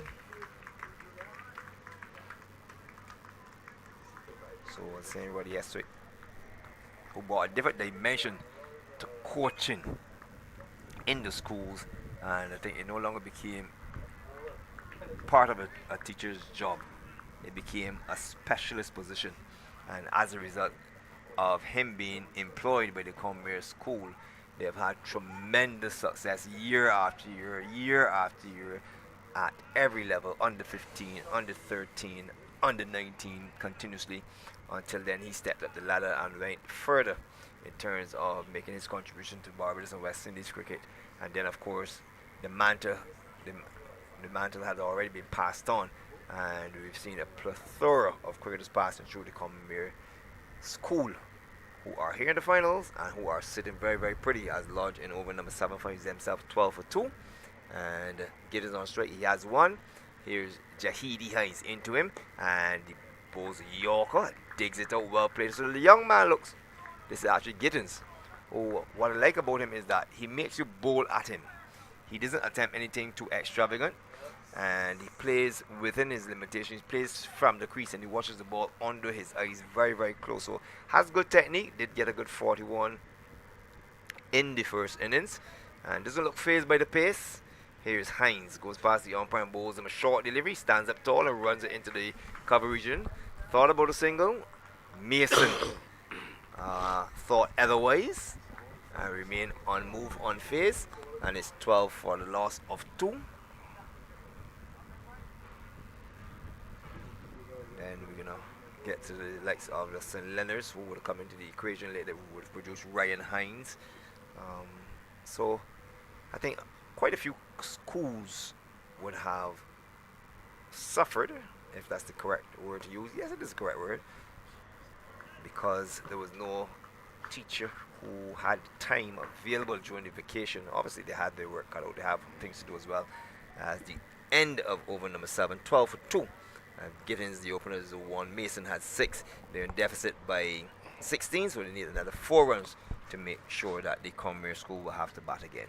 Yeah, but Lyndon, the schools who really would have done well, schools they had serious programs with the necessary personnel in terms of coaches or whatever, to make sure that the programs are run and really run the way they should. You mentioned Combermere. They had a good program going, foundation. Secondary, they had a good program going as well. And they had Mr. Osborne at the foundation. People who were willing to really give up their time, and that's very, very important. But that is where... Ellerslie would have also had a good program Yes, going, with... I'll leave it for Andy Payne when he comes in. It's true. But that is where we at the National Sports Council, we now come into play, and making sure that we give the full support in terms of coaching. And I'm only speaking about cricket because I'm a cricket coach, but all around disciplines, to make sure that we service the schools with the help they need.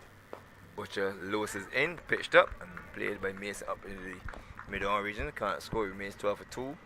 And you say this is where the National Sports Council came in, but remember in my time too, the National Sports Council had a plethora of coaches then.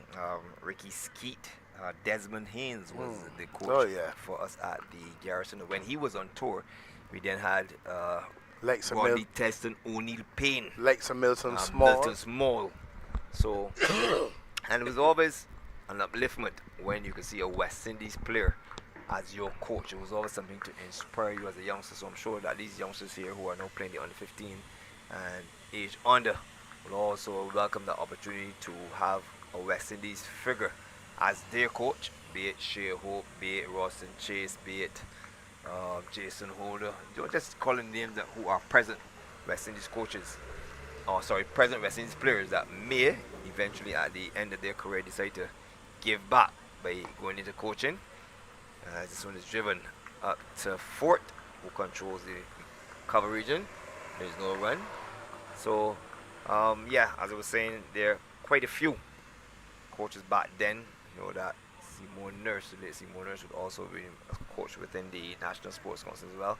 So over the years, the Sports Council has been well served, and I think for me personally, they don't have enough manpower. They obviously need some more help, because when you look at the amount of primary schools and by extension the secondary schools, I think there are more primary schools than secondary schools. Stand to be corrected, but I think I'll put my life on the line for that. And when you look at the Herman Griffith that is played on any given day, when it's played, you can get situations where you have, and this is no disrespect to the ladies, but you can have a couple ladies teachers who are in charge of the cricket, and from watching on the side you can tell, well, they're just doing the job that has been assigned to them. And I think that's where the help can be collaborated between the National Sports Council, the respective teacher who's been assigned that task, whether it be by the board or by the head master or head mistress. And it's just a matter of technology so high these days done. I'm suggesting, or I'm saying to you, well, let's say for example Dawn Small is given the task as a teacher at Frederick Smith, let me use a primary school, at Gordon Waters, to work with those children. Now we know that she has a career history in netball and not cricket, so it's not her assigned forte. But however, being by it has been given to her, they'll be short down the leg, say pulled away, lovely shot down behind square. We're going to run pretty close to the boundary and cross over the boundary now for 4. So the first boundary of the innings, and at the moment Lodge have now joined the deficit of 16. So any run from here, no, or actually if they should get bowled out, no, it means that Combermere will need 1 run to win. But at the moment 16 for 2. So they've reached the deficit, but they've lost 2 wickets.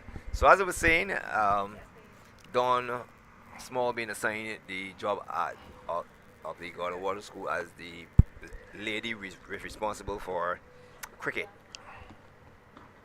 Now the fact that it is not her forte, and say for example you have a Shamar Holder, who's one of the Barbados players who are on contract. So let's say the 15 Barbados players on contract, they normally go to Kensington from say 8 till 11 o'clock, 8 to 12:30, hit 400 balls or 4,000 balls, and that's it. Then they have the rest of the day. So I'm saying that they can be utilized further to complete the 8 hours in a day by, for example, if Shamar lives in the region of Oystons, then he could be assigned a Gordon Waters, a St. Martin's Mangrove in his next 2 hours. Say take lunch 12 to 1, 1 to 2 he's at Gordon Waters, 2 to 3 he's at St. Martin's, and then he will liaise with Don Small, he will say, well, these are the 13 players you have for tomorrow's game against Wesley Hall. This is your keeper, this is your 4 fast bowlers, this is your spinner. And then she would just liaise with Shamar while the keeper wasn't catching the ball, and that's a simple fix for him when he attends the training session. And maybe the number 3 or number 2 batsmen who were kind of afraid of the ball. So you know that you have something that he can work on, so that by the time he gives back the team to her, start of over number 8, and this delivery is played with soft hands by Giddens for a single.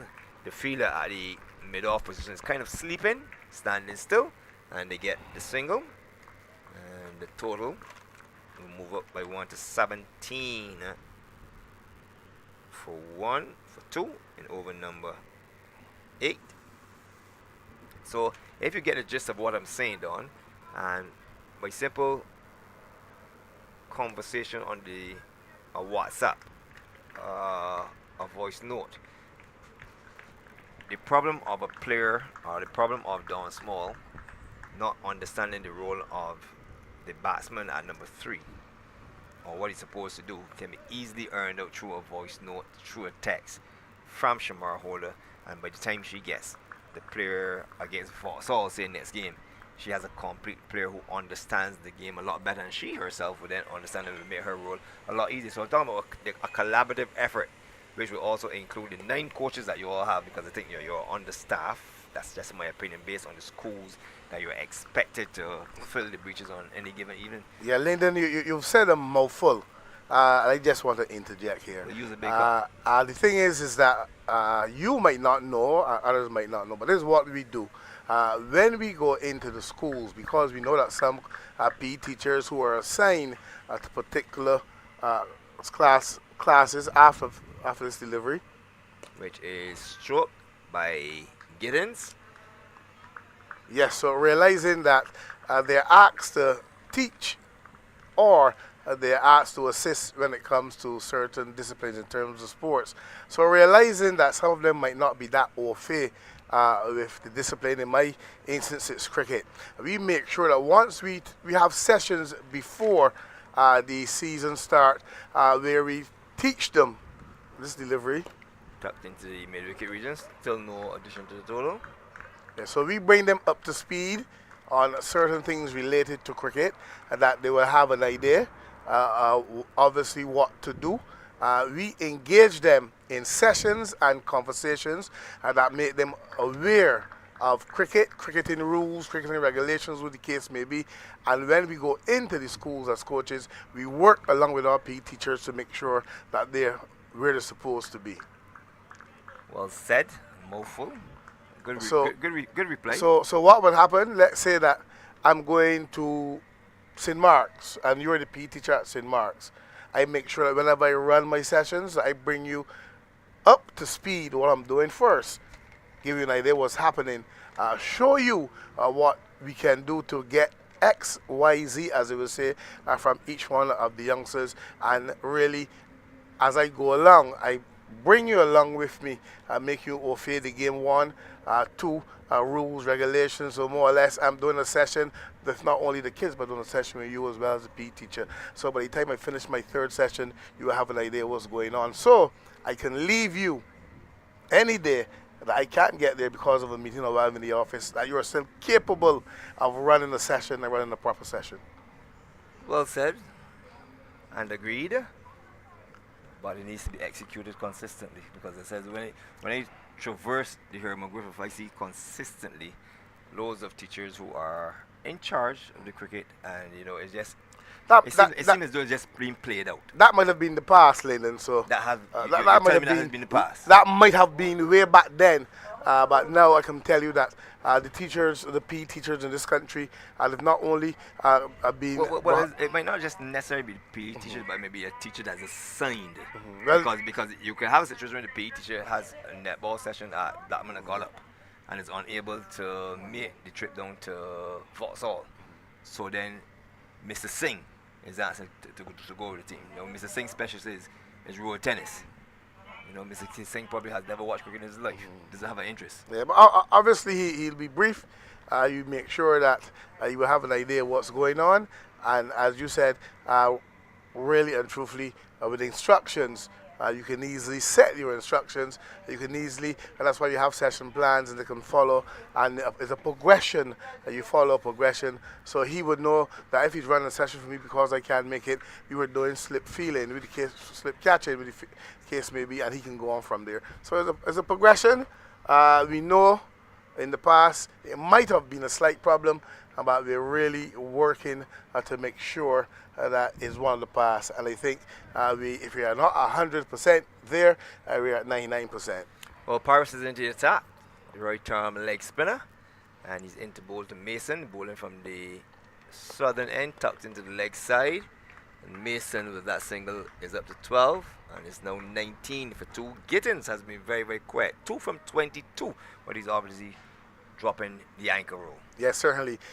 Knowing that there's lots of time in this game, he knows that he's the anchor, and he wants to make sure that he's there trying to get a good score on things for Milo Lodge. Mason's looked quite good since he's gone to the crease. He's on 12, and really, so far, looked the part. 12 from the same 22. Well, Giddens has 2 from 22.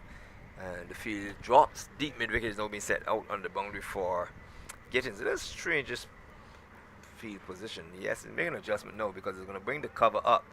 The extra cover comes into a short mid-wicket. So there's a square leg, deep mid-wicket, straightish mid-wicket, mid-on, mid-off, cover, a fielder at point, and a silly mid-off. They go down along with the slip.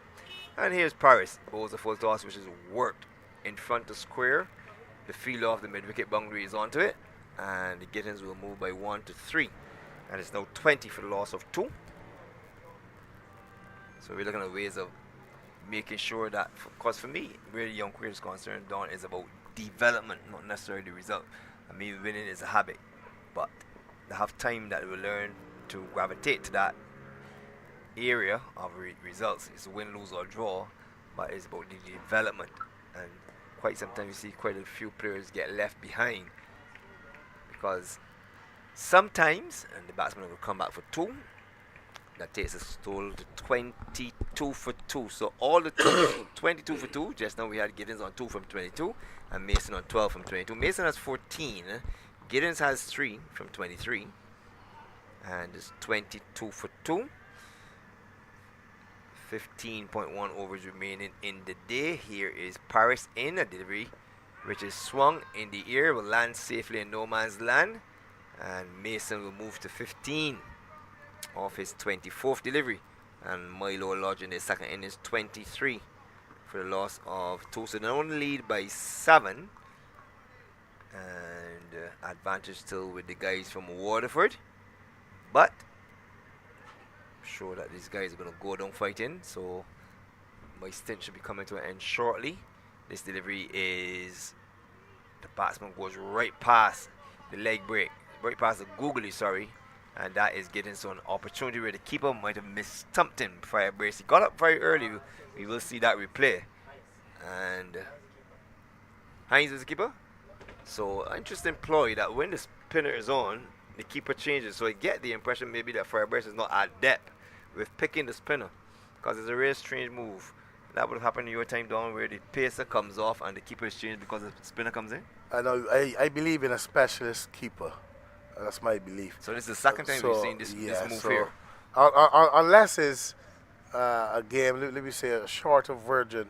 You see the replay, and he didn't pick the googly. He ran past it. A lot of bunks as well, and not taken by the keeper who was up behind. So maybe just doing too much, because having sent down maybe 4 of the 8 overs that have been bowled, could be a little bit on the tiring side. Then to ask him to come and take out gloves, and it's a situation where you're gonna have to concentrate for every delivery. So maybe at this young stage he's just trying to do too much. And I think as a youngster you cannot bowl, bat and wicket, keep all in one game. You gotta pick 2 and work with those 2. And here's the delivery, which is short and pulled down behind square. We'll run close to the boundary, and brilliant bit of fielding. And they take 2. No signal for the umpires, and Dawn is signaling for all his work. Now the signal comes, so they listen to you, Dawn, finally. Yeah, that's right. After you hit the desk so hard. So now 27 for the loss of 2. I thought it was Thunder there. And start of over number 11. No sign of Andrew Mason. Andy Payne is in the wings waiting. Oh, Andrew's on the tree, but he knows business as usual. And he gets up. Obviously looking for someone to host on this program next week. So Mason's looking quite good. He's on 19. Yes, Malachi Mason. Malachi Mason. Right. Any good Masons in terms of cricketing, terms you could remember? Well, Neville Mason comes to mind. My good friend for St. Catherine's, Dale Mason.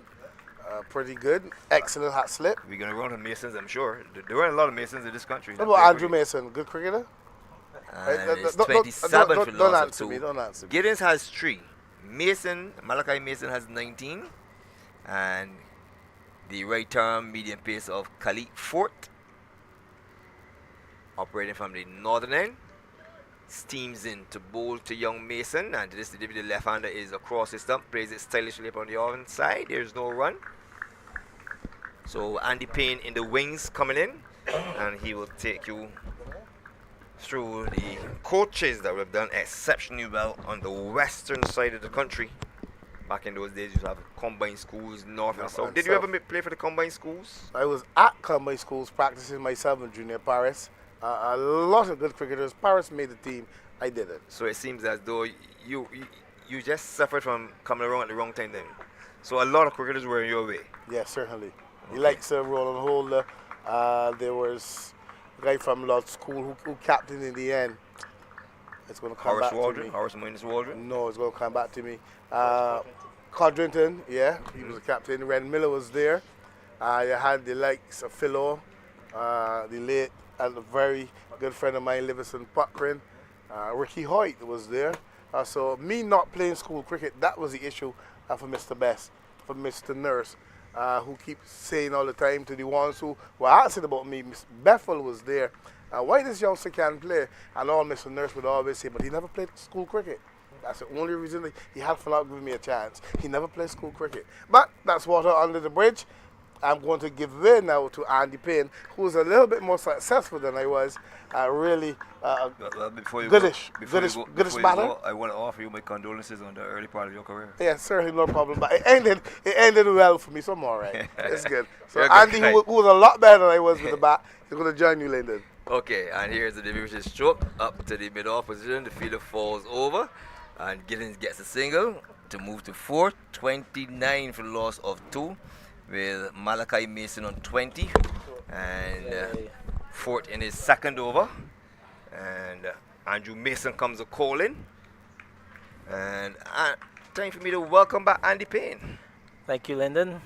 All viewers, good conversation between yourself and Don. Yeah, so 11 overs gone, in deficit by 16 on first innings. Lodge in the second innings, they are 29 for the loss of 2, which means they lead by 13 runs. Giddens has 4 from 25, and Malachi Mason, who's looked the part, he has 20 from 28 deliveries. There are approximately 14 overs remaining in the day, and Andy Payne straight away, I want you to shoot for me some of the coaches that have done, coaches slash school teachers who would have given up of their time during the 58 or 10 weeks vacation it used to be then, to go with the children and be responsible for the under 15, be it the BCA under 15, the Ronald Tree as it was called then, the BET under 15. Some of those coaches from the western side of the country who, in your opinion, have made an invaluable contribution to the development of Barbados cricket and are the unsung heroes, in my opinion.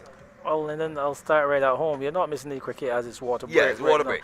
now. But I'll start at home with Pedro Hines at the Coaching Party School. He was very integral in preparing us and down there at Coaching Party in that under 15 school module. Next door to us, we will have Peter Vaughan from the Alexandra School, who we had good relationships with. If I go down to the Aline School, we had Just going to pause and give some bowling figures for the Combermere side. Hines, 4 overs, 1 minute, 1 for 7, 4-1-7-1. Butcher Lewis, 4 overs, 1 minute, 9 runs, 1 wicket, 4-1-9-1. Fort, he sent on 2 overs, 1 minute, 9 for 8. And skipper Justin Paris, 1 over for 5 runs, a total of 29 for 2 off some 11 overs. 4 extras and a fall of wickets, 1 for 3, 2 for 5. And that's the Combermere bowling thus far. You were saying, Andy? Yes, at the Allen School, you would have heard of the likes of Anthony Headley. He was very integral there.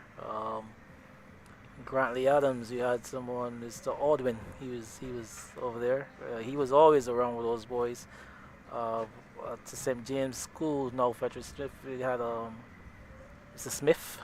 He was very much involved there. The Ellerslie School, we had Mr. Harris. He was very Mark Stout was also there as Stout well. was there as I well. remember when I would have played at that Black Rock Institution, he would have come over and had a good word with the guys from the Garrison when we came down. Good afternoon to Mr. Mark Stout, who's now visually impaired. But I'm sure he still follows sports assiduously on every given occasion. And I want to commend him for his invaluable information in terms of passing on kudos and the way to approach, because it wasn't only about the cricket, but he was talking to us about how we progress in life, the things we look to do to better ourselves. You know, this is life outside of cricket. This is just a stepping stone, and you can use here as a launch pad. And he was one of the players who, remember, I think Harris by then had gone on. Yes, Mark Stout was then. Mark Stout was then in charge. Yeah, but there's a teacher I want to get to that I know that you have. And maybe you're saving the best for last, so continue on. No, I'm just going to go back then to Daryl Jordan now, which was then the St. Lucie School. Oh, yes, that's where I was going. Yeah. So that's where I was going. Yeah, Cosmo Corbin, he was very much down there. Well, I'll tell you what, before it became Daryl Jordan, when it was St. Lucie School, the guy there that I know was Jeff Brooms. And I will go there. So, fantastic, fantastic. And if you want to be encouraged or learn the history of the existence of the under 15 and what cricket means to the people of Barbados, Jeff Brooms, Mr. Jeff Brooms, was the individual at the St. Lucie Secondary School. Remember playing down there, the rain had fallen and the wicket was prepared Yeah, go ahead, Steve. The sawdust, and it was amazing where he was very persistent that the game be played. The guys were happy just to eat the lunch and go home. And Mr. Broom said, "We come here to play cricket. We're going to play cricket." And he instructed the groundsman to get some sawdust. He came up with the sawdust, and this is the round three competition where the Garson was playing St. Lucie at St. Lucie Secondary School. And in the end, it turned out to be a fantastic game.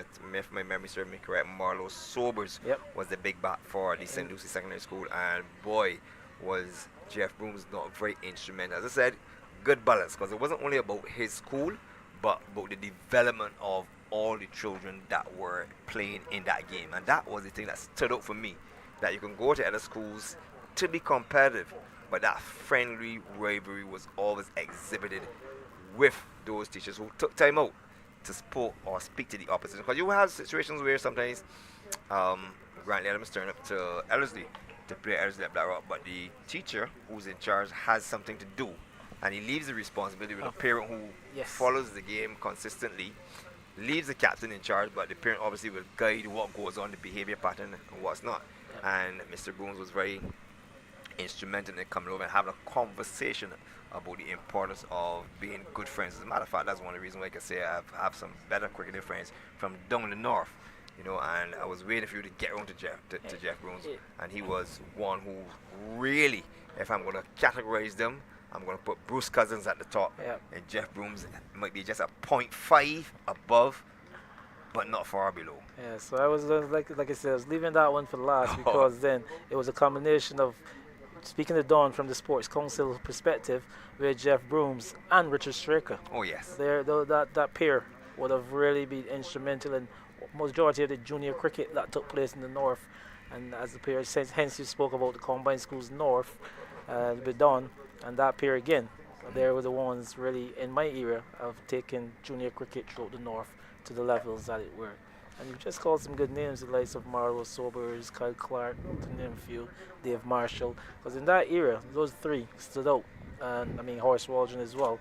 Minus exceptional from the Lodge School. From the Lodge, yeah. There was Derek Battleshield. And Rohan Walker as well at my alma mater. We talk about elegance, Terry Rollett. We talk about style, Roger Josie Coward, Smoking Joe. Smoking Joe. But yeah, I mean, and we came through an era there with really, really competitive guys. You know, Combermere here, I mean, it got a little bit later when the likes of Combermere came into play at Combined Schools North. Yeah, Combined School North and South. And that in itself was a battle always to be looked forward to every year. Yes. One year the South was stronger, the next year North. the North was the stronger. Here is fourth at DB, which is bringing the batsman Mason, who looks solid as a rock, onto the front foot. He has 20. And then started over number 13, 29 for loss of 2, lodged in his second innings. 2.1 overs made his none for 8. Being watched by his father Lyle. Saw him under the tree. And he's now just leaning over as he watches his charge. And as you speak about diminutive cricketers, and we mentioned that name, Rohan Walcott, he would have been as small as someone like Mason. Yes. Here's a drive by... Yes, so when you talk about small players and diminutive, Rohan Walker definitely comes to mind. Not only in height, but he was extremely tiny. As a matter of fact, he's still tiny, you all know. He might have put on an inch or two, but he's still tiny. My good friend Rohan Walker, back then he was known as Gadget. Had some very good under 15 years. Oh yes. I think some of the other players we can look at that I thought stood out from Combermere, Greggy Gale, big fast bowler, or I would say loping fast bowler. He wasn't express fast, but because of his height, similar height to Hugh Sandiford, extremely tall, so you had to look up. I think Gregory used to deliver off the wrong foot. But exceptionally good character as well. Occasionally you'll still see him around the cricket, and he was one that was feared among that time, along with Hugh Sandiford, who's now a reverend. Teddy Williams, an exceptional batsman. I think he's at C.O. Williams, and I thought that he should have gone further. You spoke about Bruce Cousins and Foundation. This guy Pierce, there was a guy called Pierce there who's a very good batter in that time as well. I mean, so one guy who I thought did exceptionally well on the 15 that to me was disappointed that he didn't try to further his cricketing career was a left-handed guy called Edison Rock. You remember him? Of Andy course, Payne? we played lots against Edison Rock, and he would have had good rivalries again against Coaching Pride. Just around my time, and just a bit outside with Donovan Lopez. Oh yes, exceptional cricketer. Moved the ball around. I saw him at the CPL. It's good to see good old Donovan Lopez. Lopez, not to be mixed up with Donovan Lovell. A little seam up. Exceptional. Plays with a straight back. A tremendous cricketing brain. That's what I loved about him. Tremendous cricketing Smart cricketer indeed. game. And you spoke about those delights, and it was a good conversation, as like you said, with yourself, Don, and yourself.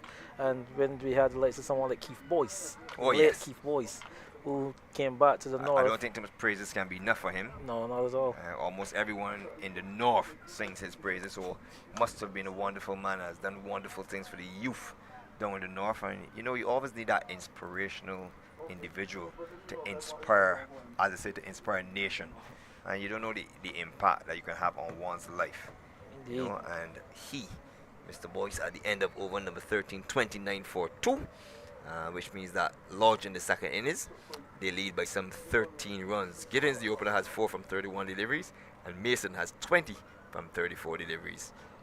Yes, indeed. So, and those kind of personnel, and then they would have driven youth cricket in the north, so to speak, and by extension throughout the country, because as you watch this one, nice As googly. the googly spins past the bat of Mason through to the keeper. Another pacer who I thought was an exceptional little all-rounder was Francis Hippolyte. Played for Wharton, but would have been to St. George Secondary School. I think the big bat then and that time would have been a guy like Fabian Skeet, who now resides in the state, in the USA. So just reminiscing on some of the players who would have played in the under 15, some of the teachers or coaches who filled in to make sure that these youngsters get the opportunity. Here is a full toss, which is whip for single up to mid-on. Run number 30 comes up, so Francis Hippolyte, who's now passed on, would have represented the Wharton side. And he had a pace bowling partner that I played against, and we played against you in some teams as well, a guy called David George. Oh yes, from St. George again. Oh yes, lovely outswinger. Would have seen him maybe 3-4 years ago, or maybe just before COVID. Played some club cricket at Malvern as well. He would have played back then. After school, he went off the scene for a little bit, but then he came back, played a couple of games for Malvern, and then that was it. But as a young fast bowler, he was the perfect foil for Francis Hippolyte. As a matter of fact, he was the leading Francis Hippolyte in terms of a lovely outswinger. I remember Hattie and Graham, when you go back talking about lovely action, and these are all players who would have come through the system playing the under 15 cricket, and you look forward to it. Back then, there was also on the 19 tournament used to be played in St. George, you know, and you look forward to that. Invocation, that was one way of the young people keeping ourselves out of trouble. Yes, definitely. You know, you go from tournament to tournament, and it took up your time. So when you're not playing under 15, then you're playing under 19 in the various villages, and hence chance for a catch, and Brown takes the catch at mid-off, and unbelievable that after batting so well, Malachi Mason takes a ball pitched up and lobs the ball in the air. He goes caught by Brown off the ball of Mason for 20. It is 30 for the loss of 3 now, and Lodge, as I said, they are very much in a serious amount of trouble of 13.5 overs. Andy? Important, not that by Mason, but you see the like Spender and Justin Paris come on and picking up a wicket as you have a look. Soft out. Really. Yeah, he just tried to take him on to go over that long off area and couldn't pass the man and give his wicket away pretty much. But what a good knot he played. He scored some 20 runs and he looked very good, Malachi Mason. Sure, he'd be disappointed. He would have liked to carry on and at least put a half century on the board, but that's not to be. Justin Paris continue to pick up some wickets, Lyndon, and it was told that Justin was coming into this game with some 42 wickets, so he's the wicket taker, and he's made another breakthrough here for the Nichols-Bacon Combermere team. The captain has to do the job himself, and he's picked up that big wicket. Well, this is the pair that got them out of some trouble in the first innings. I think they put on 50 odd for the 5th wicket. Shanico Sargent and Shakobi Gittins. Well, Gittins is still at the crease, and Shanico Sargent just haven't come to the crease. So I think that once the Combermere side can break this partnership, I think they will very much believe that they're deep in the innings. But as it speaks, or as it stands, it is 30 for the loss of 4.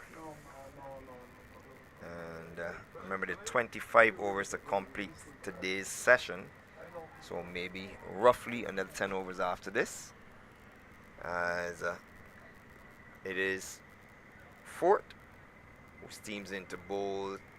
And the edge is taken. It might have fallen just in front of the second slip. So good edge. And suddenly, and that's the first time that we've seen young Gittins being loose in the entire game. They've been outside in the off stump. And he went at it, went with hard hands. And the ball landed just in front of the field at second slip.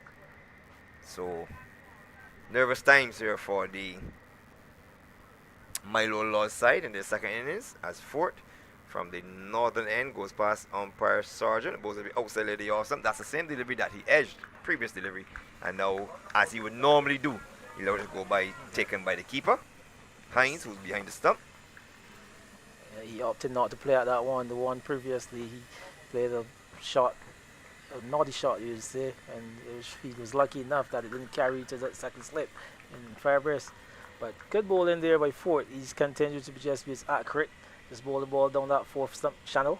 As Giddens gets a full toss, doesn't put it away, strokes it to the fielder at the mid-off position, and they take no run from that. 30 for the loss of 3. Giddens on 5 from 34, so he's dropped anchor.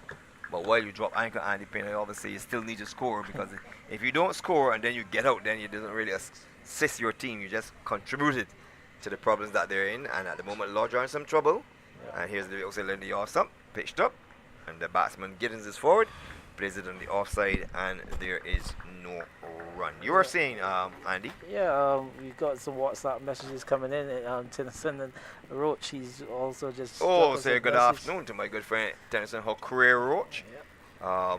When you talk about elegant cricketers, he was one coming through the school system that when you saw him, made the game look absolutely easy. Lovely action, a nice coil, and appreciated the game, appreciated batting. And as I said, one of the products of this under 15 cricket competition that has really produced a plethora of players, many of whom have not excelled, but you know, only 11 is going to make any good side. And over a period of time, everybody don't develop at the same time, you know, but I could go back through the South team. You'd have Joseph Baker, Patterson, Thompson, and in the two of them, that was an excessive amount of speed. One remembers Gordon Maxwell. Yep, he will be at my alma mater. The light being on at police at 6 o'clock, and Maxwell coming down Courtney Brown 15 yards back. And he really had the law on the run on that evening. Yeah. Richard Thornton, nice Big burly Thornton, big dirt. seam bowler. Pedro Agar would also come in the equation then as a seamer then, and not a batsman then, but Indeed, he was mostly a seamer. Later bowler. on, he turned into a decent batsman for Maple, opening the batting and making an invaluable contribution. And then, of course, there was Roger, Josie Courage, Sherwin Campbell, Philo Wallace, and then you had like a Ron Bates. You had Ahmed Probbers. Yes. Oh, Lord. I think easily, in my opinion, easily one of the most underrated cricketer, would destroy anything fast or slow. And he had a nap that, similar to Carlisle Best. Well, Carlisle Best will commentate. Ahmed will speak to you when he plays a shot off you, you know. Was always a Carlisle exceptional fielder. Then there's Brian Johnson, who I thought could not have been too far off that leading combined schools. There would be North and South then. But I thought that he was an exceptional batsman, one whom you had to work for his wickets. Of course, there's Ron Bates, who would rough you up at the top of the order.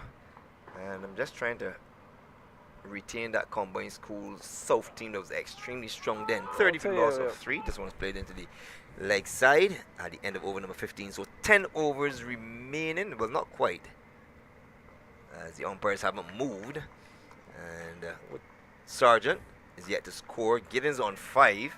Well, Roach would have been very much a part of that team. And Oh, if you yes. remember Oh, yes. Ryan Durant bringing that to keep up then. Adrian Griffith as well. Yes. From a keeper's perspective, Ryan Ricky Durant. Hoyt, Livingston Puckering. Then there was Courtney Brown. So the cricket was extremely, extremely competitive then. Derek Battershield. I Terry need to Roller. mention a player that I was very fond of as Stephen came into the room.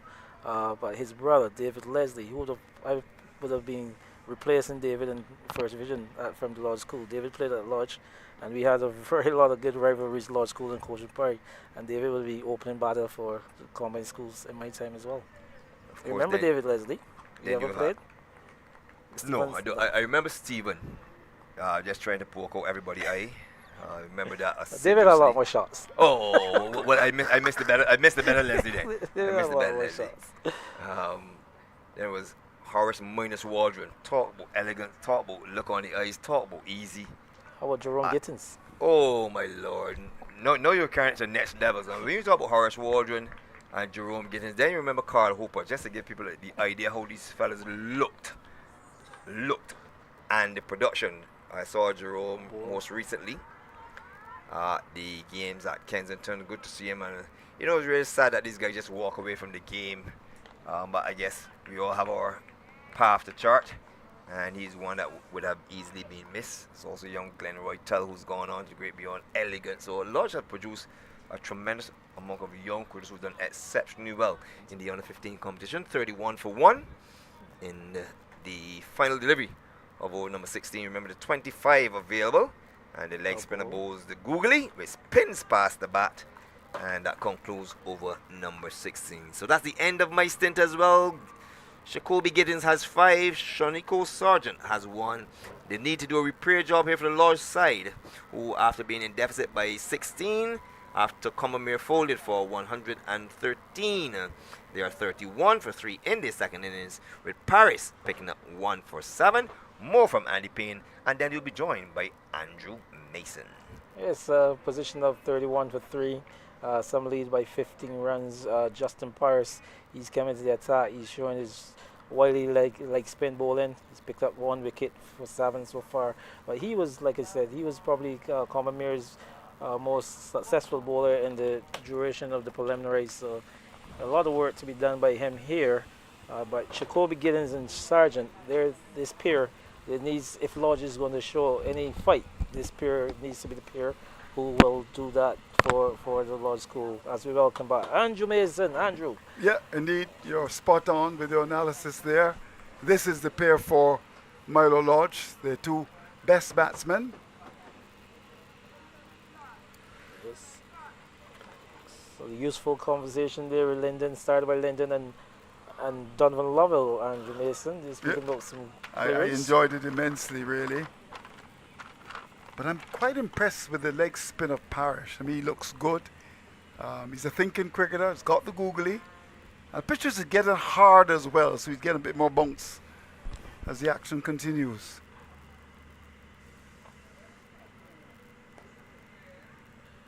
And it's a good template for cricket, Andrew. We're into the second day. The spinner is coming into their own. You know, yesterday when we started, it was overcast. The wicket had a little bit of moisture.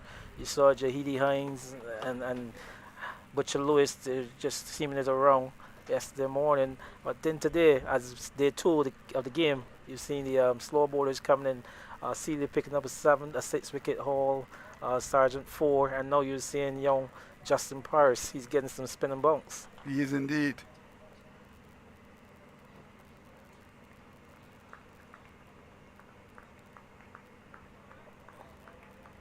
So 31 for 3, in trouble, and the 2 best batsmen out the crease.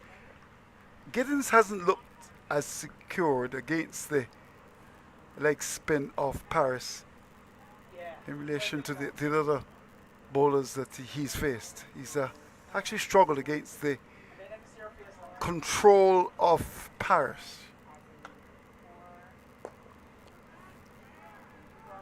Quick single.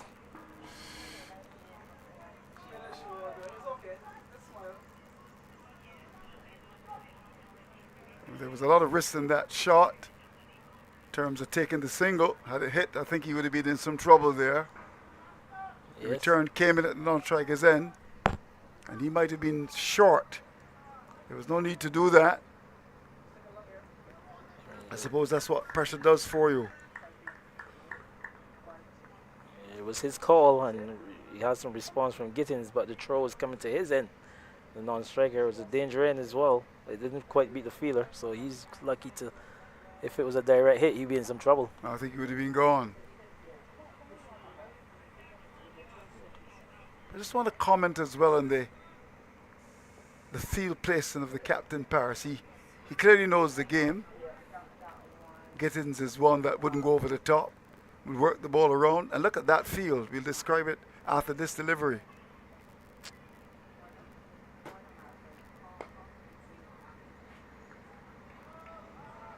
Look for a second here, and we'll get it. Bad work by mid-wicket. Back for the second. It was full in the legs. Yeah. But he's got the 2 sips, and the guy is a backward point, saving 1. There's also cover and an extra cover mid-off as well. So the attack is just on about the line of that off stump. Yes, Andrew, and you would have seen the keeper and Hines gesturing, asking him to bowl it a little wide. But he still strayed a little bit on the straight side, and he was able to work that one past the mid-on area for 2.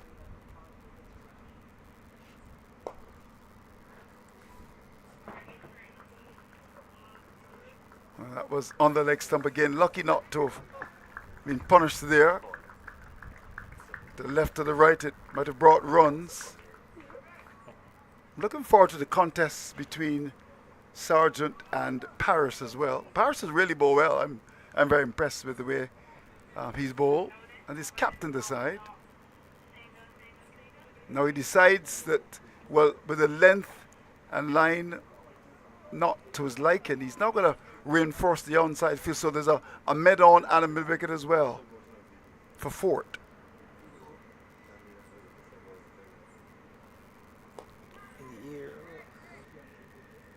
Well, he certainly reached for that. That was a lack of concentration there. That could have gone all the way. Lucky that didn't carry to cover. So yes, good delivery to finish up by Fort. As you can see, I said the keeper was gesturing for him to bowl to Gittins a little wide of that off stump, and that final delivery, you saw him bowling a bit wide, and you saw Gittins just reaching for it and wasn't able to get over it, and it was just short of the guy at the cover. So you can see the ploy directly to Gittins to try to bowl him a little bit wide outside the off stump, wide and full. Yeah. So you got a WhatsApp message coming from, is that Martin? Martin Paris. What is he saying? He's talking about those players that would have passed through the under 15 competition.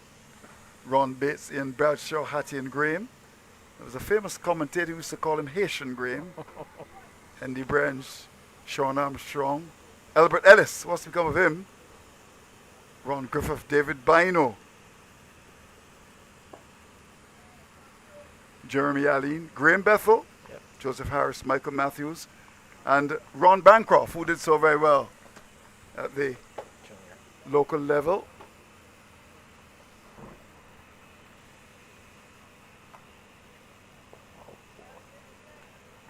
But this is a good battle here, Andrew, between very good battle indeed. Harris and Sargent.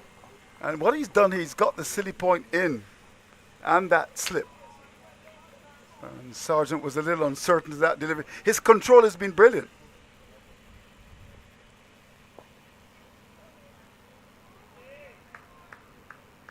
Yeah, he's a good player, like his father. Good in terms of balance. Was a good player of spin bowling, Sean Sargent. But I like this battle. I think Paris understands the importance of this wicket.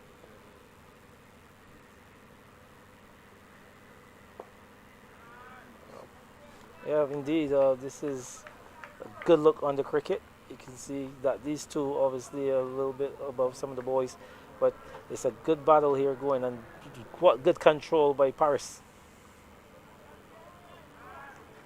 He's also got a good field set too, in that he's got the silly point, he's got the extra cover and the mid-off, backward point, but he's also got the square leg for the googly.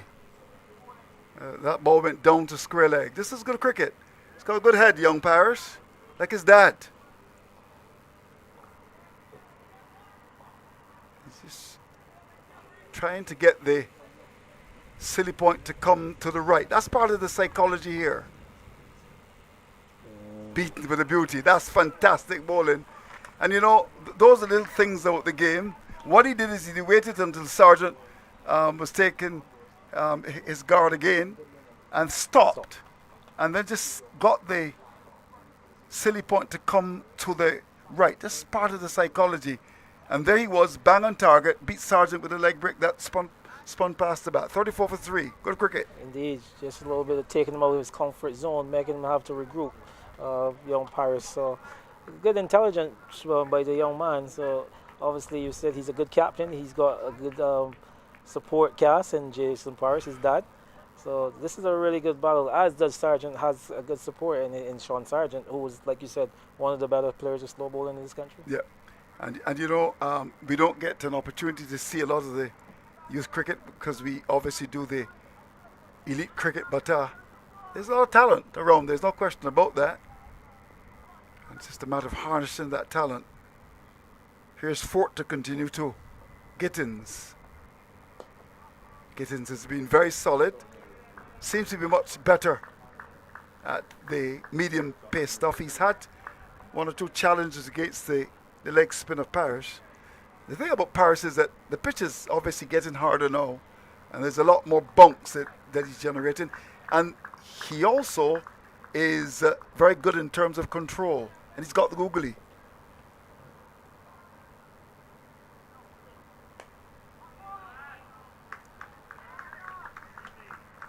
And Captain Paris also is not giving easy singles away. Look at this field. He's got the mid off. He's got the extra cover, the cover and backward point. So that can build pressure. You know, sometimes you can't get a run. And I think what happened to Mason was he wasn't scoring anymore. Yes. And just lost concentration. Yeah, they dried up his scoring a little bit. But you must give it here to Fort as well, who they asked him to bowl a little wide of the off night, and he continues to do that where they've got the field set for Gittins, and he cannot be able to beat the ring. Mike King, the noted journalist, the second best journalist in Barbados after Ezra Stewart, cheekily said, well, he's a Mason in the background. He doesn't score. Yes, he looked pretty solid. And then got a good piece of captaincy, a good piece of bowling by Justin Paris. Here's Fort.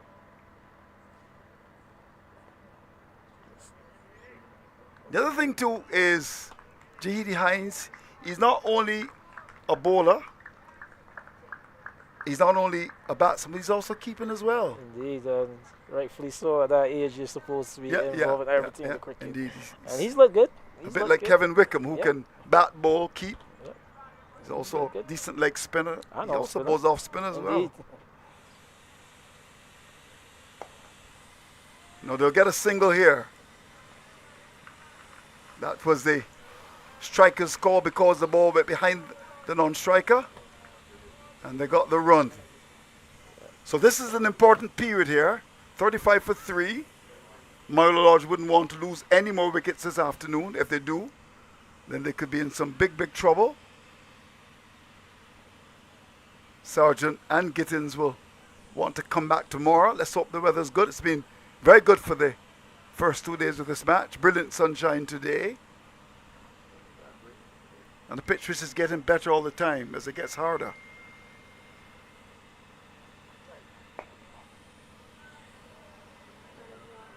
Got a bit lucky on that occasion, Andrew. Yeah, it was a high full toss. I think might have been surprised and wasn't able to put it away. So 35 for 3. Very good period of play, like you said, but this period looking very good, getting the singles, calling for the quick singles. You saw that time Gittins just pushing it out to mid-off, and good response by Sargent to just rotate the strike. If you're looking at it, Andrew, I think this is 6 overs remaining for the day, and this pair needs to be very much in the middle at the close of play if they're going to keep Lodge in the fight. They lead by 19. There's 6 overs remaining, Andrew. Yeah, you're right. Because what we saw in the first innings, the the bottom doesn't seem to be very strong for Lodge, as is the case for the Nichols-Bacon Combermere side. So it seems to be a case here where they're changing keepers. So it's looked like Hines, he's going to come from behind the stumps again. So probably much thinking that in this remaining 6, he's probably got a spell somewhere there to close it out for the afternoon. But Gittins, he's been solid. He's been there from the beginning of the innings. He's only on 8. And Sargent, who's joined him, he's on 2. But they look good. They've looked very good between this pair. And this is a good challenge. Good period of play, if I could say. Because this determines, for me, the result of this match.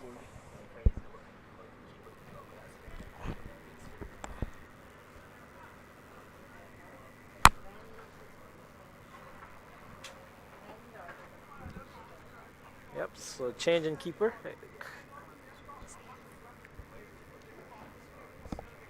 So we see that Farbres is going to keep now. He's maybe not as good to the spin bowling. And one would imagine that Hines will want to come back, because I think they want to get the wicket this evening. If they can get either Gittins, who's solid, or Sargent, well, that would be tremendous for the Nichols-Bacon Combermere. So Paris, the impressive leg spinner, continues.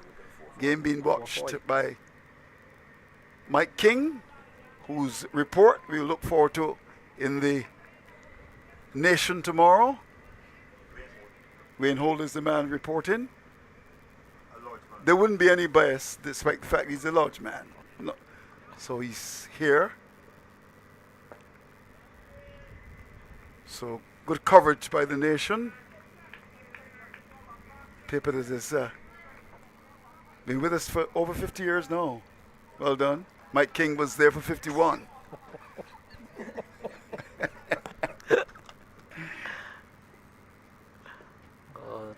By on target again by this leg spinner, Paris, Andrew. But what good control for the 14-year-old kid, man. Indeed, brilliant. I mean, this is tremendous leg spin. He's tall. He's going to get better. He's got the googly as well, and I'm very impressed with him. And when you've got leg spinners who are so tidy, it really is good for you, because leg spinners tend to bowl bad balls. He hasn't. Not a bad ball for the day. Warren was like that, yeah? Very tight indeed. Up ball again. That's beautifully bowled as well. Short McGill wasn't. No, wasn't at all. Who are some of the leg spinners, Michael, that would have impressed you over the years? King of stats. King of stats. Looking forward to what he's going to offer to us come Friday.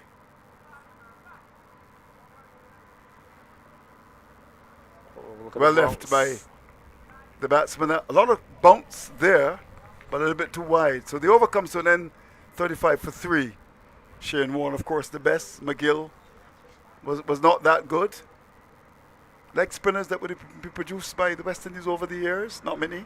David Holford, he was okay. None of note. Rajendra Danraj.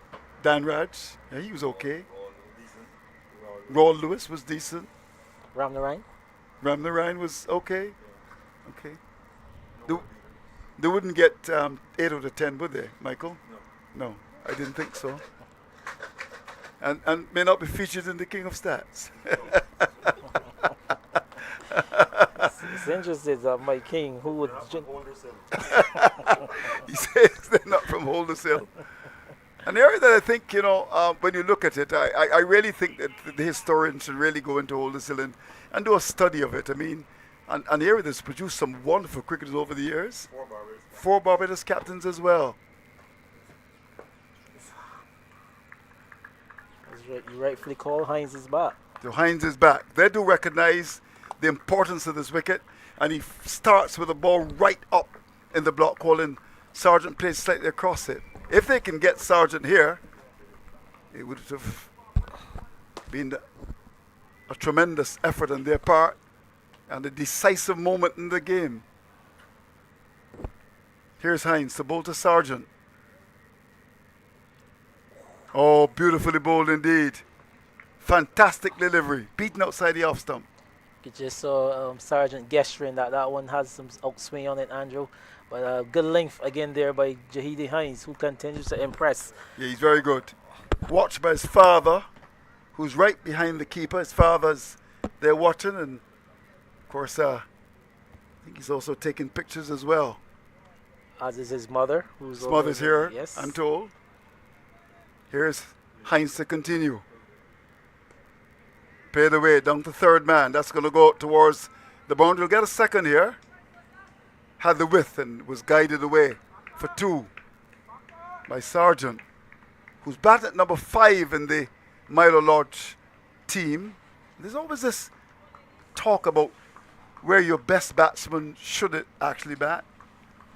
Of course, as was the case today, as was in the first innings, he came to a crisis. My view is that you really should stop one, and I think your best batsman really should be batting at number 3 or even 4. But to bat at 5 in this side is a bit low for the young man, I think.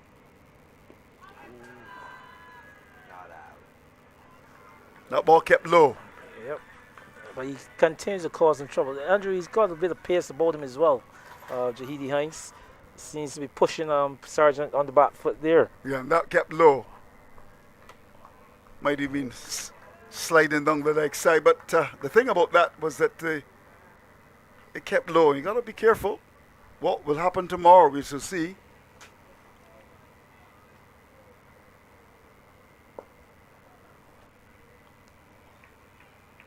Pushed up to mid-on for 1. A good battle. It's good to see your champion bowler and your champion batsman battling away. And the Like good a thing, Jeff Thompson or Dennis Liddy bowling to a Viv Richards. 38 for 3. the good thing about Sargent is once he's there, he's going to score. Yeah, Yeah, he's that's one of the those free players scoring who batsman. scored. Yes.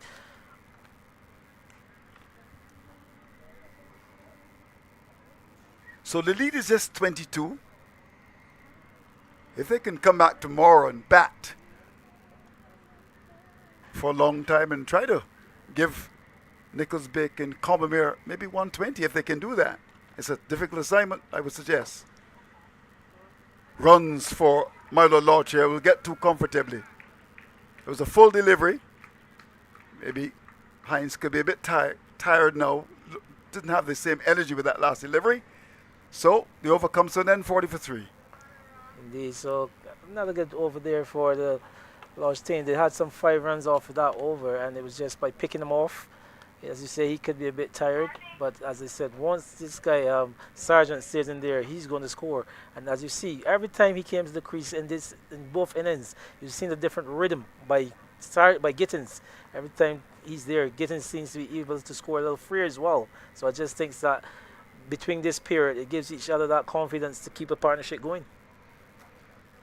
Captain Paris is just bringing the mid-wicket on the boundary to forward square. Is he going to go backward? He's going to go backward now. But he's also maintaining the attack of the slip, the gully, and the silly point. Short extra cover mid-off, backward point as well. So he's been good with his field placing. With a short tail out, he continues as we head towards the end of day 2. Oh, yes. So you've seen what we've done, Andrew. He's brought the guy from short mid-wicket into gully. He sent Right. his deep mid-wicket back with the square. So I think as well now he's bringing the guy off the sweeper boundary into the point area. So Yeah. And he's thinking all the time and trying to get into the batsman's head. This is good cricket.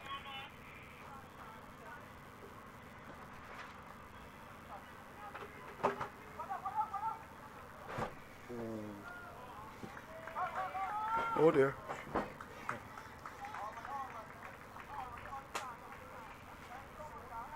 Two byes.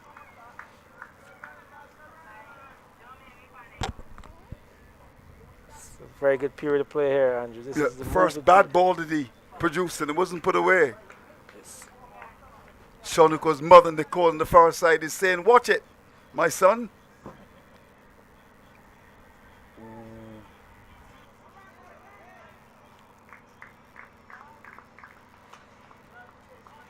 fact, he struggled coming back for that second bye. And he seems to be one who likes to take the short singles, as we saw in the first innings. As he did here in some of these singles he's taken is a bit on the quicker side. But yes, he's running a bit now, so they've taken a couple twos. So they just need to continue to be smart about it.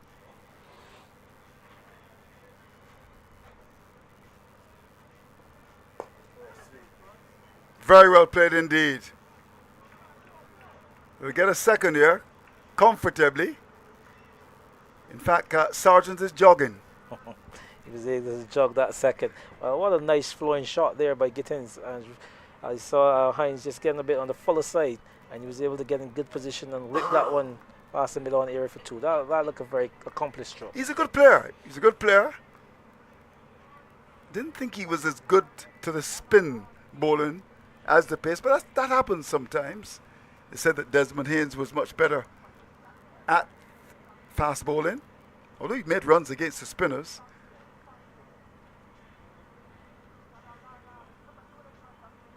I suppose you can say that of a lot of cricketers. Yes. Well, spin continues to wreak havoc in this country. Yeah, indeed. The division. When you look at some local players who are very good at both pace and spin at the first class level, I think of someone like a Thelston Payne, Indeed. who was a good hooker and a puller, and one of the best players of spin that I would have seen at the local level. Carlisle Best was good at both. I mean, Bestie was good. Oh, yes. More runs. This is going to have the legs to get there. A welcome boundary for 4. It was badly lined and played away. Down to fine leg. Yes, indeed. Just off target there by Jahidi Hines. He's striving for that extra pace, and he hasn't been able to be as controlled as you saw him in the first spell. So Sargent just gesturing to him, just stay there, let two of us build a partnership, see it through to the end. But Gittins, he's been strong in that area. You've seen him just putting the fine leg in now, Andrew. Yeah, they recognize the importance of saving runs here. They don't want to get too many. No. Batting a second time with a Sealy and Sargent in the side.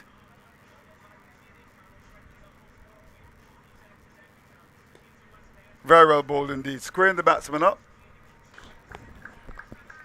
Better line and length there on that occasion.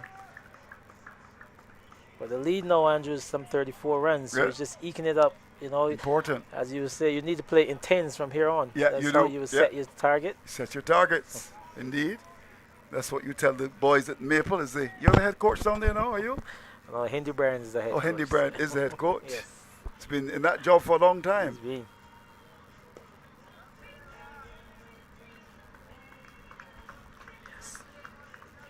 Thought of a single there, Giddens, but decided against it quite rightly. Yes, as Sargent would have been coming to the danger end, so I think it was a good call by Sargent. And that would have been dangerous. So good call by Sargent. On my calls, he said. On Yeah. my calls.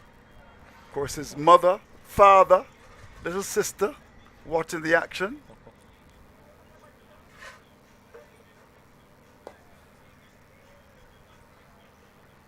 And his grandmother, great-grandmother, who's my mother, she's home watching. And his grandmother, who's my sister, Betty, they're in New York watching as well. So the Masons are watching. Good afternoon Sean to Nico Sargent. all the Masons. And before you got on air, there was a discussion between Lyndon Yard and Donovan Lovell as who were some of the better Masons Oh, in the cricket. did I get a pick? I didn't hear your name called, Andrew. Neville Mason, Dale Mason, no Andrew Mason. You never got a pick. You see, I would have been in the 1920s. I played with Jerry Alexandra, and of course those great cricketers. But I was trying to get you on the team, Andrew, but yeah, couldn't make it. These guys. Well, he's come through that youth program. In fact, I was speaking to Ezra Stewart, who's home watching CBC, and he was saying that we need to give some credit to Ulrich Batson, who has done a wonderful job at St. Catherine's, along with Mac Fingal. So these are guys that would have come through his hands. Welcome there. Say good evening there to Ulrich Batson, who's got himself a young player as well Yeah. under his wings. Yes, his son is a good cricketer. Yep. Scored a century the last game, I was told. Javion, good evening to you. But it's interesting to mention the present coaches who seems to be putting in a lot of work with these juniors. And Ulrich's name come to mind.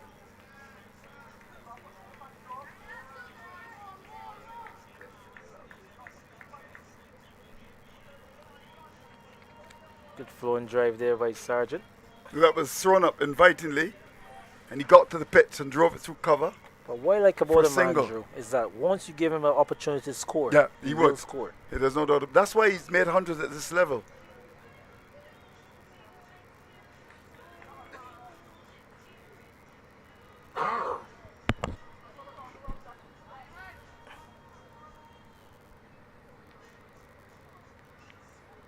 See a little bit of astute captaincy there by young Paris. He's got to slip the gully. He's also got the forward short leg and now a backward point.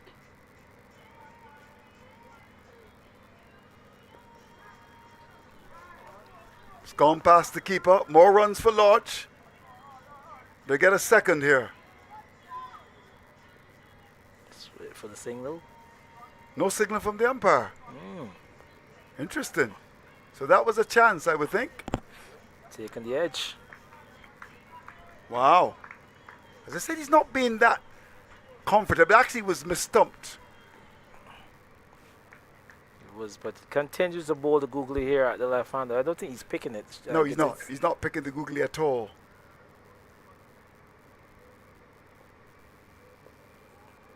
Again. What is he doing wrong? I mean, you're a coach. He's not reading the leg spin He's at just all. He not. looks at sea here. He's not picking it, and he's doing two things, Andrew. He's just stuck on the crease. He's not prepared to get forward, and he's not getting as far away from it on the back foot. So he continues to bowl a very good length for him, though, Paris. Oh, he's been brilliant.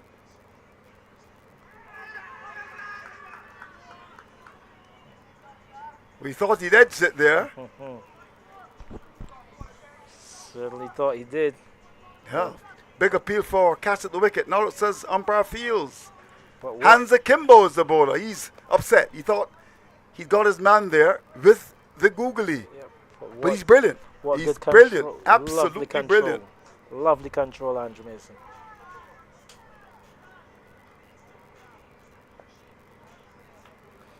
He's just playing from the crease. I mean, I think that's his problem. He's stuck on the Just crease. lunging forward. And if you're not to the pitch, you're going to be in trouble. And he's a tallish guy.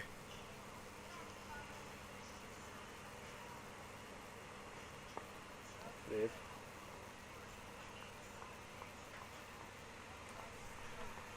But Paris is not happy at all about the fact you didn't get that. You could see it. He rips that onto his head. He thought he'd gotten the wicket there. 53 for 3. Yeah, testing over that by Paris. You saw him continue to rip the googlies to the left-handed Gittins, who wasn't able to pick them. He thought he had the edge. He wasn't given, and there also was one that took the edge that ran past the slip that he thought should have been taken as well. So good bowling by Paris. He's in a prolonged spell now. He's bowled some 8 overs on the trot. He's just taken 1 for 10, but his control here looks very good, Andrew Mason.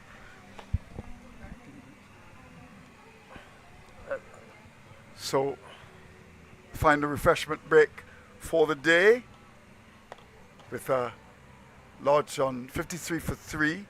Losing wickets early. Rowe didn't trouble the scorers. They bowled either.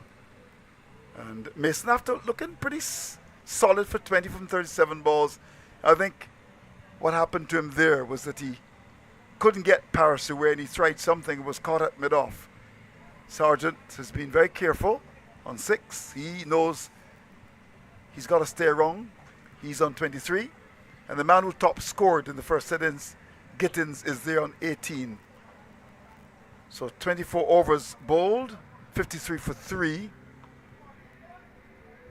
And with just under an hour, well, slightly less than that left in the day's play, this session is going to be possibly defined by what happens in the next, I'd say, half an hour.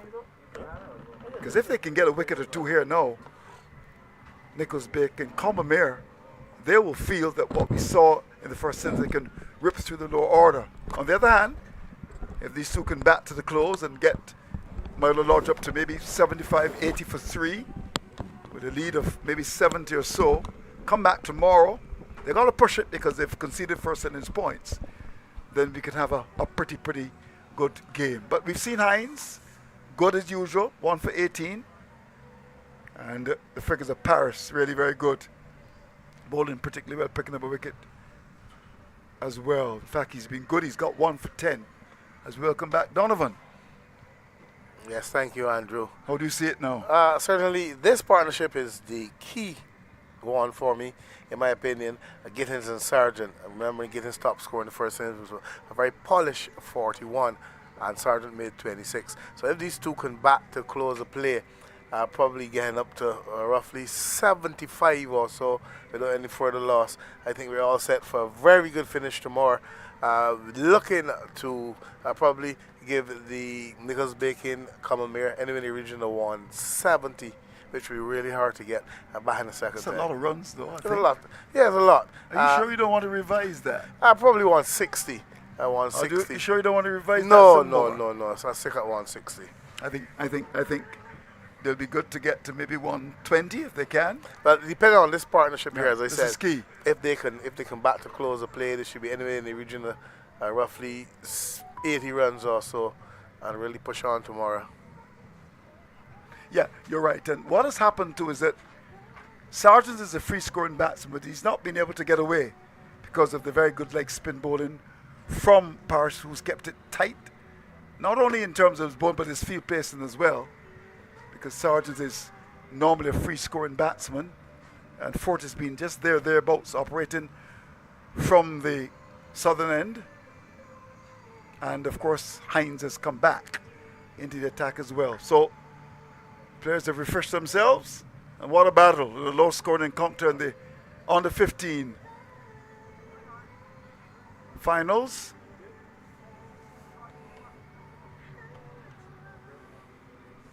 Paris really bowling well, as you said. His lines have been good. His news, the googly, to great effect. To Gittins, unfortunately, not getting the wicket, but Gittins not really picking him, and has been in a bit of trouble earlier. I think a chance went down. He was missed-stumped earlier, so that would be the key wicket for them, really, as Paris continues to bowl and bowl well.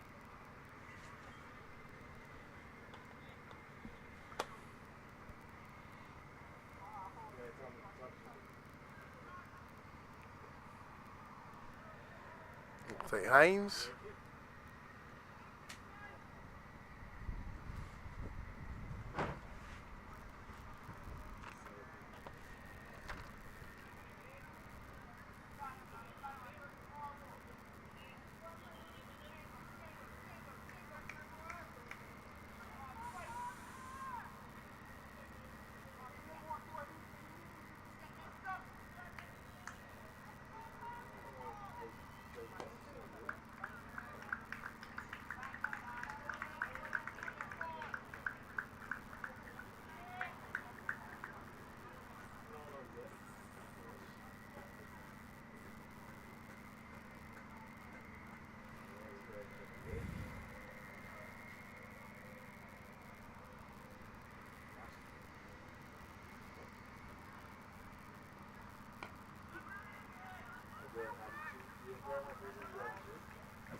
So good single, pushed away in the offside for 1, keeping the scoreboard ticking, as they say.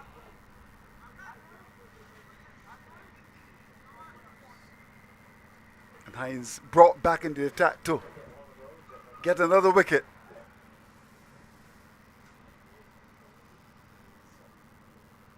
Nichols Bacon, Combermere got too early, and then Mason stayed around for a bit. And these two have done a decent job so far, but a lot of work to be done. Certainly lots of time still in the game. Yeah, Really, indeed. so this partnership is crucial. Now that one was banged in short. by Jadidi Hines. And let's see what he's going to do here now. Is he going to maybe go for the Yorker? Yeah, full and straight.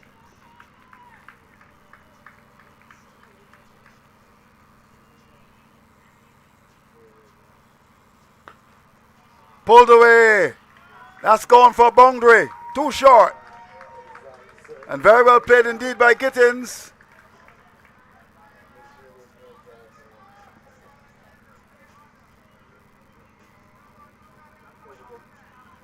That was a half tracker, really. Yeah, short delivery. Stood up, really asked to be hit. He did just that. Had all the time in the world, as they say, to just lean back on the back foot and just hit that one away. He's got to get his length right here, Hines. Got to pitch it up.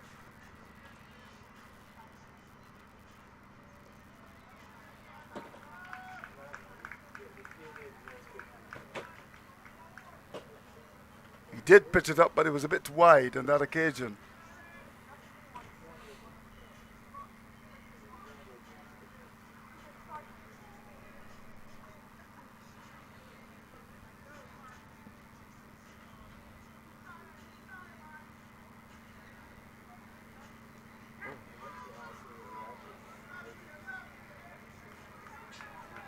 Well, he edged it, and did it carry? They're falling short of the keeper. Well, it was a lovely outswinger, getting the length right. The edge was found. So the over comes to an end, 58 for 3.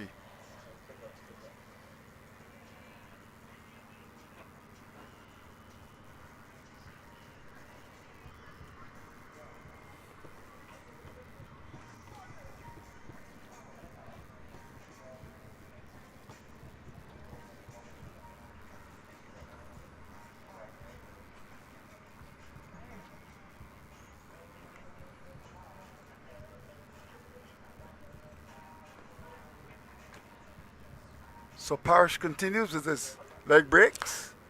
He's bowled well enough today to have gotten much more than 1 wicket. He's been brilliant.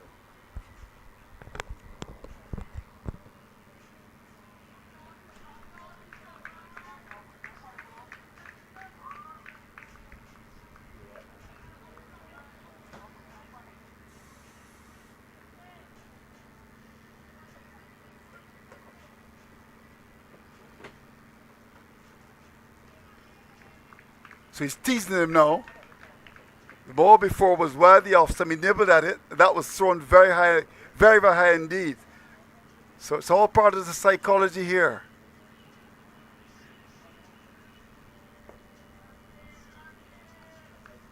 This is a good contest. Very good contest indeed. Against a good player, one of the best players at this level. And against one of the best leg spinners as well. Good battle. Very good battle indeed. And now, he's trying to get into Sargent's head. He's going to make an adjustment. The silly point will now come to short extra cover. Interesting.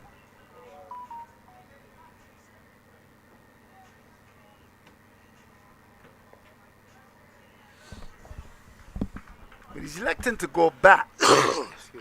Now, on another day, he's strong enough. With those deliveries given, lots of it hit over the top, but he's electing just to be very careful here. Got to watch the googly as well.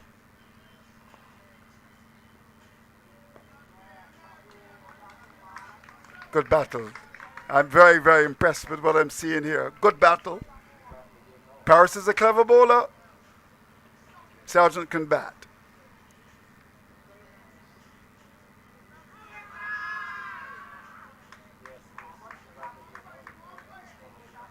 Struck very high indeed.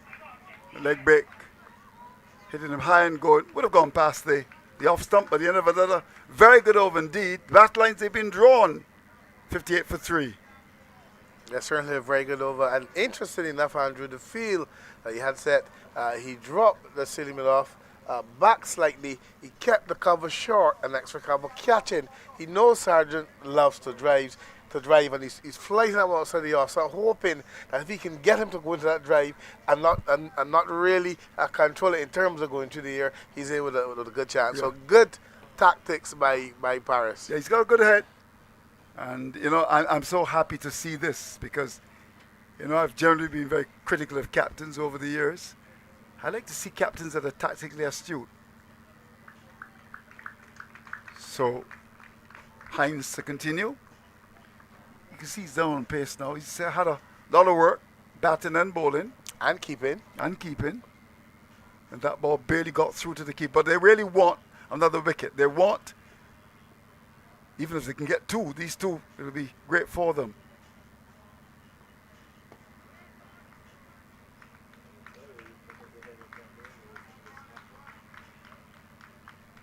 So Milo Lodge can be very proud of these two young men, Gittins and Sargent. 58 for 3.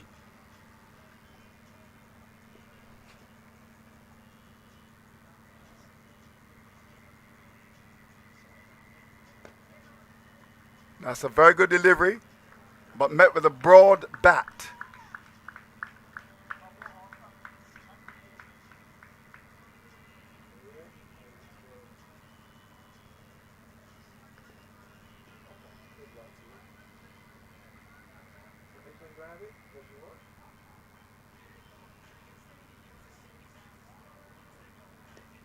Well played.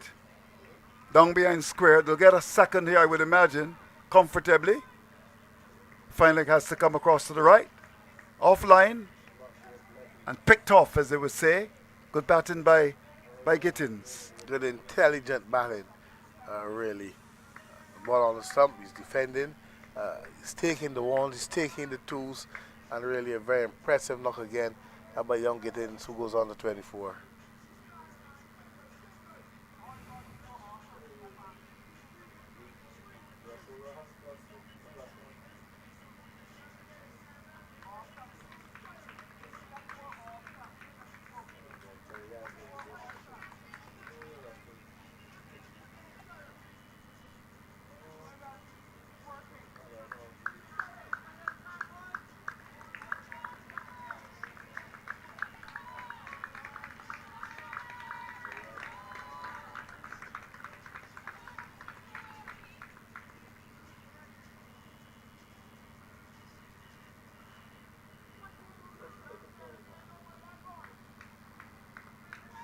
So Hines been urged on by the many supporters of Combermere under the trees on the far side of the ground. The over comes to an end, 60 for 3. He's really giving it his all, Hines. He's running in, looking for that breakthrough. He understands the importance of this partnership, the importance of getting one of these batters out, or both, really trying his best, really charging in so far. In this game, he's really had a heavy workload. Yeah. Lady under the tree there in brown, she's been clapping away. So that's the Combermere support there.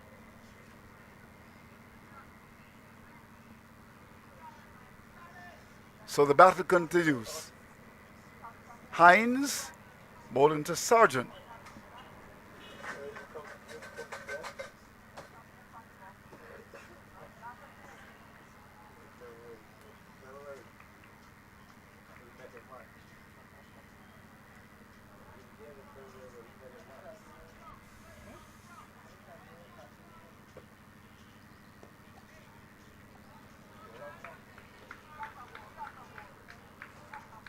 You just get the feeling here that Sargent is resigned to just being very watchful. That was a short ball, and he went back and didn't try anything, as they would say.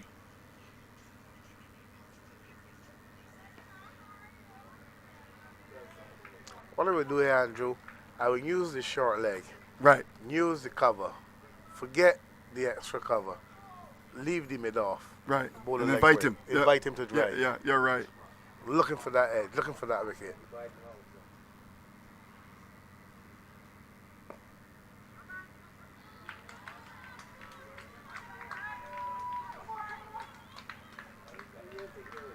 That was given a bit too much air, so he got to the pitch of that and was able to drive it through cover for 2.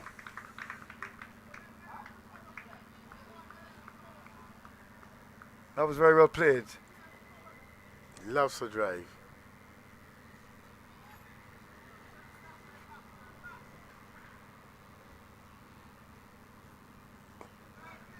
And he tries something. What was that? Cricket one. Seam up. That's a seam up delivery. Yeah, that was. That's a lane in the yard special. Yeah. What happened there? Seam up delivery.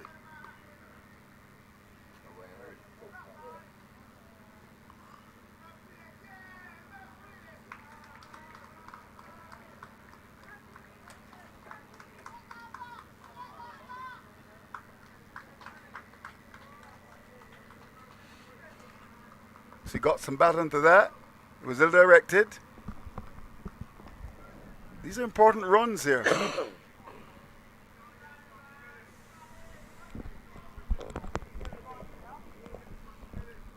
Parr seems to get a little tired now. Those last two deliveries down the leg side.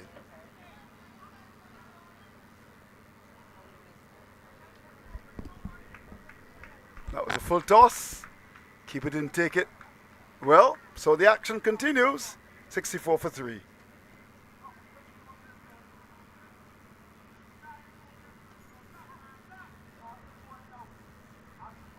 Okay, so his dad, Parr's dad, somewhere in the crowd. Jason is here. So he's watching, he's giving his support to his son. I think you see him in the distance in the red shirt next to Sergeant. So he's here to So give two support. fathers are Oh, together yeah. there Oh, yeah. in different camps. Yep.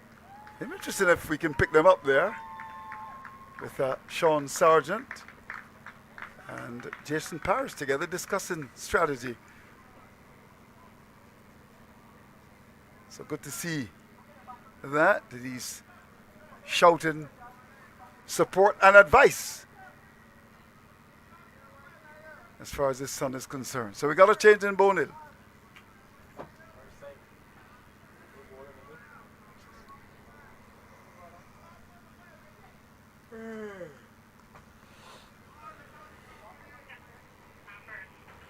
So Stanford comes to the attack. Lucky to have gotten away with that. And that's what happens in cricket. You ride that period out, and then, it gets easier. Sometimes you also lose concentration Yeah, when yeah. a lesser bowler That comes on happens. as well.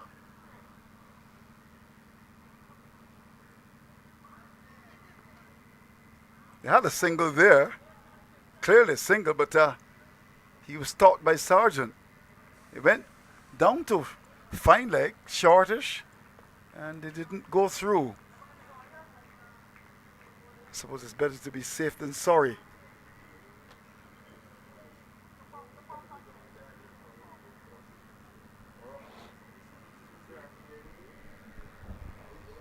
So Amar Stanford to continue.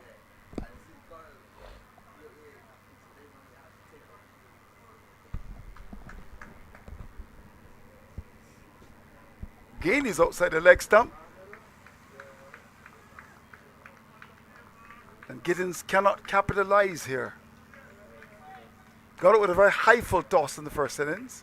Was unlucky.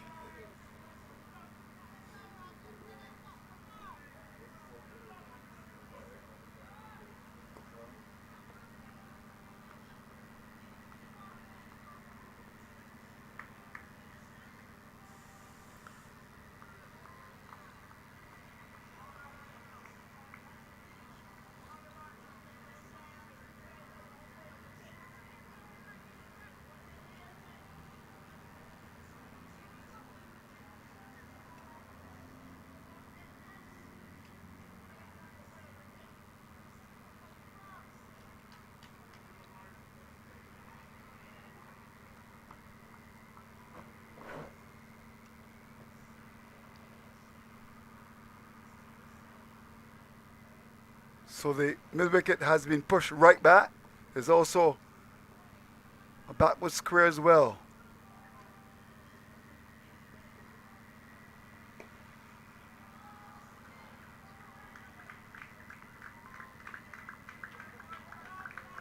There's also the cover on the offside of that backward point, extra cover and cover as well.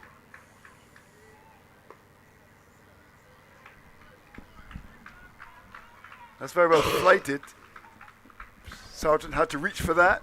So the over comes to an end, 65 for 3.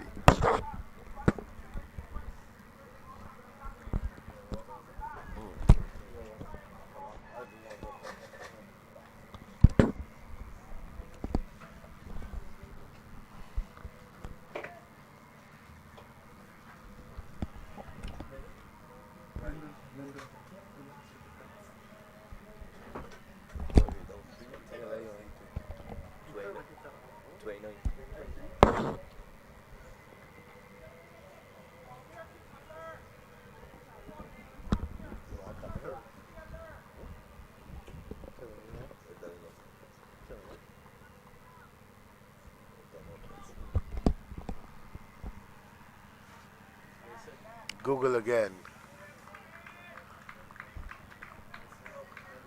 Beating outside the off stump again. A good googly by Justin Paris. Continues to trouble Giddens.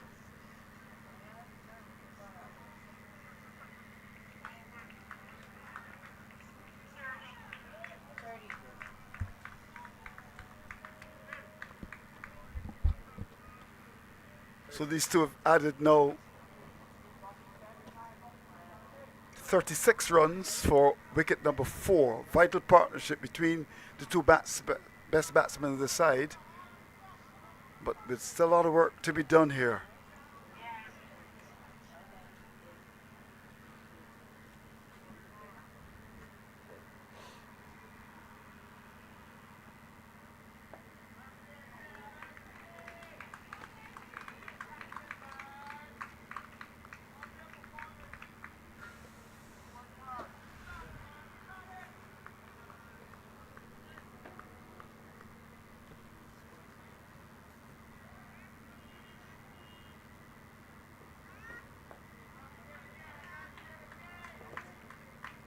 He's bowling with lots of variations now. That was pretty quick, wasn't it? Yes, looked like the off break to me. Yeah. Bowler, a medium pace delivery. That was the off break. He's got the leg break. He's got the googly. What is he going to do here now? Is he going to bowl a bouncer?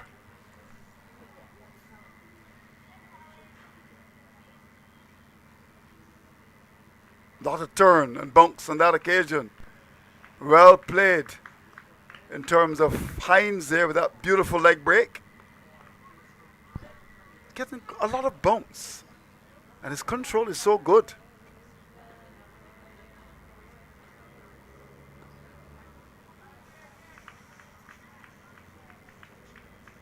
So the over comes to an end. Sargent very watchful, very vigilant, very studious, 66 for 3. Looking, no doubt, to come back tomorrow to put the icing on the cake, as they would say. He's on 11, really giving some good support to Giddens, who's on 26. And this partnership, the vital partnership for the Milo Lodge side, really these two have batted beautifully together throughout this match so far. Yeah. So we've got another 10 minutes left in the day's play. 10 important minutes as well, in my view, because if Nichols, Bacon, Combermere can get a wicket here, that could prove to be decisive. On the other hand, if Milo Lodge can see these two come back tomorrow, that will also be of great importance as well. Here's Stamford to continue. Good flight. Gittins watchful.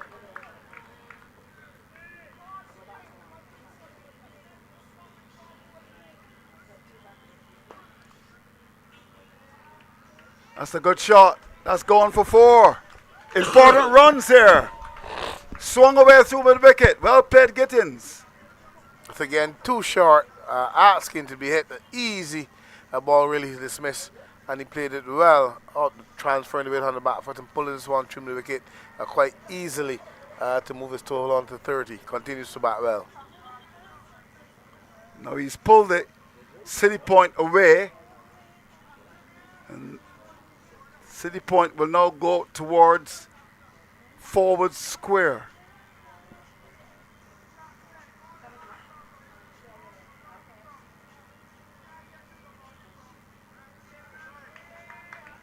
Now he allows that to go outside the off stump.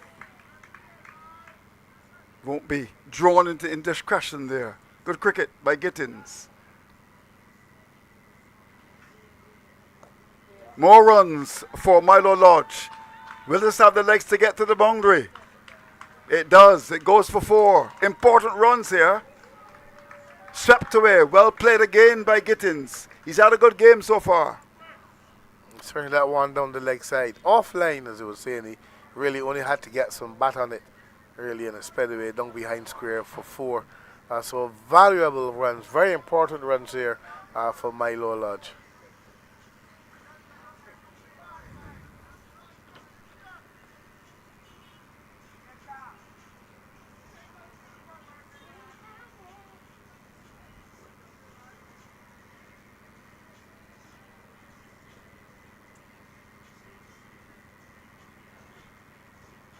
Captain is telling him to bowl off stump.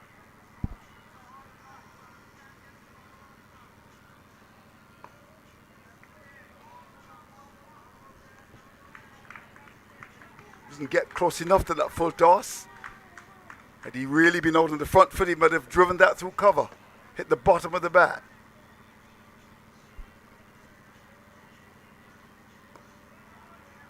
Very solid defense by Gittins. He looks a good player. Got 41 in the first innings. A productive over from Milo Lodge, 74 for 3. Certainly important runs as Gittins continues to look the part, continues to impress, and a Sergeant there giving support that is very much needed. And the Nichols Bacon, Combermere hoping, looking, wanting to get at least one of these batters out this evening. And if they can do that, they will imagine they will figure that they're still in this game, really. But so far, both of them have been batting well. They batted well together in the first innings, and they're doing the same in the second innings.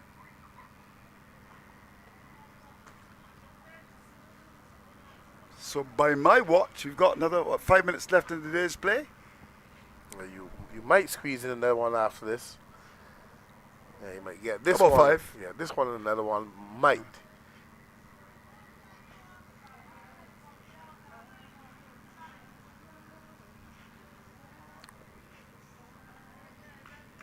Continues to get a great deal of turn here. Keeper didn't take it. Sargent was beaten with a turn and bounce generated on that. Very well bowled indeed by Parrish.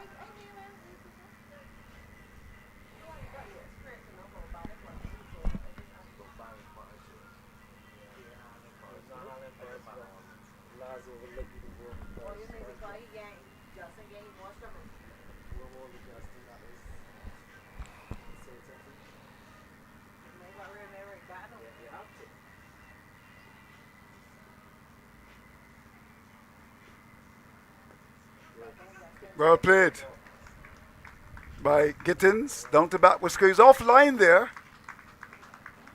And you can hear the applause on the far side of the ground under the trees for the supporters of Milo Lodge.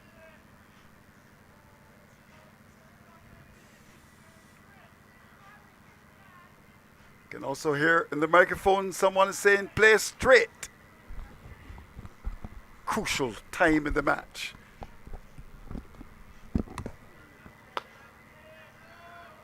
That was a medium pace delivery, met with a solid bat square in the offside.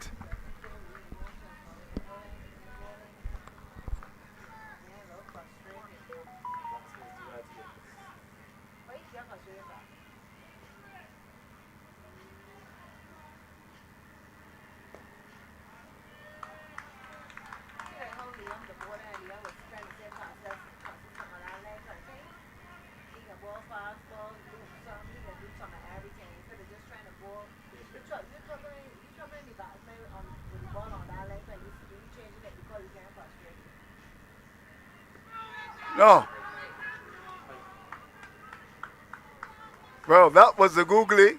He didn't offer a shot. I think height would have saved him there on the back foot. And he really thought he had his man there. But I think height would have saved him. But it was a beautiful last delivery. Spun back. And the only thing that saved Sargent there was the height. But what a day we've had. What a good comeback by Milo Lodge. In trouble at the end of the first day, but they battled courageously. And with their two best batsmen in the side, they end at 76 for 3. And we look forward to the action on the final day.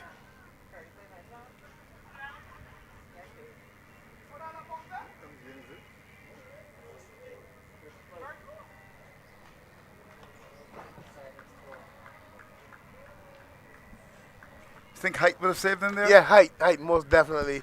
Again, that one well pitched to Googly, but height really would have been the determining factor there.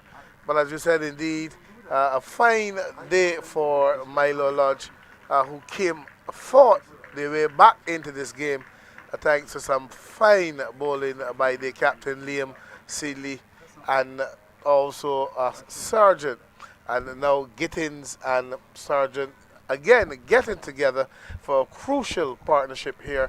Gittins on 35 and Sargent on 12. Really, this partnership will make the difference in this game. As you see the replay, Yeah. On the back foot. Google again. Yeah. So height, definitely. Yeah. That's what saved them. But again, well bowled by young Paris, who had a wonderful spell, really toiled away, give his all, trying to get the breakthrough get one of these batters out, really giving a big effort. Hines as well from the northern end, he's certainly charging. Yeah. So Gittins not out on 35 and Sargent's not out on 12. Now this is an important moment really in the game here. Paris thought he had his man. He set him up quite nicely for the googly. And I mean, he thought he had it. But I think when he looks at it tonight in the replay, he will see that height is what saved Sargent. He was completely Certainly. befuddled by the googly, and he's got a good googly as well. And he was quite animated, he didn't get it. So 76 for 3 at the end of the day. What a day it has been. A day in which the Milo Lodge team certainly responded admirably to the challenge. And will feel that their two top batsmen in Gittins and Sargent, if they can come back tomorrow and really battle away, we could have a situation where this game could be very, very tight indeed. Yeah, certainly. And earlier, Andrew, if you remember, he said that if this pair could stay here until the close of play, they should be anyway in the region of 75 to 80. And so they are at 76 for no further loss. I gave them between 75 and 80, and they're at 75. So I'm bang on. As we see, Giddens is not out on 35, although he was bowled by Hines without scoring. The ball, he was LBW to Butcher Lewis for 1. Mason, he was caught by Brown off the ball of Paris for 20. Sargent is now out on 20 and really giving beautiful support, really fighting for his team. And this is the vital partnership here, Andrew. It is indeed, there's no question about that. They've added 46 runs in an unbroken partnership for wicket number 4. And I think the first hour tomorrow is going to be of great importance. So when we look back at what happened today, certainly in terms of the performance of Lodge, it has, I think, been their day. Because when you look at it, all out for a very small score indeed, and to have come back, to have reduced the powerful defending champions to a pretty small score, and to have Gittins 35 and Sargent 12 to end the day on 76 for 3 represents a tremendous fight back by the Lodge. Yes, certainly. Thanks to their captain Liam Seeley, who took 6 really. Wonderful bowling for him, really, and Sargent as well, who did pretty well. So Hines 8 overs, 1 for 25. Lewis 1 for 9 from his 4, and Paris 1 for 17 from 12. Impressive overs on target. He got the ball to bunks, the ball spun a lot, and he was really very impressive. A bit unlucky. He felt he should have had the wicket of Gittins, who was dropped and then misstumped. So he really had a good day in terms of the bowling. Yeah. Jason Paris. You're very right, really. And when you look at Lodge, all up for 97, Gittins again, 41, and Sargent, 26, the two main men for them. Hines was brilliant. Started a fantastic game, 4 for 9. Paris, 2 for 27. Now, Combermere started the day in a very strong position, 76 without loss, but we're all up for 113. And that was because of some very good spin bowling from Liam Seeley, the captain, 6 for 32 from 24 overs. And Sean Sargent, 4 for 21 in 22 overs and 2 balls. Hines didn't add today, made 51. Fort got 13. And that meant that it was a very small lead, a lead of no real consequence, 16. And Lodge, having lost a couple of wickets early, ended the day in a position not of comfort, really. It's been interesting. One would think that they will feel with 60 runs on the board with some good batting from Gittins and Sargent tomorrow, and they can get to maybe 120, 130, we could have a very good last day. Gittins, 35 not out, and Sean Sargent on 20 not out with some good bowling from Paris, 1 for 17. I thought he was good enough to have picked up a couple more. So it means now that the Milo Lodge, they lead by 60 runs. What a day it has been. Yes, certainly. But most importantly, and not only that they lead by 60 runs, but their premium batters, they're still there. Gittins is still there. Sargent is still there. So they'll be looking to come tomorrow and double that lead. As you said, anywhere in the region of 130, I think is going to be a very, very, very, very good finish. And the Lodge School figure that they can go all the way, as they've done in the semi-finals, coming from behind to win this one.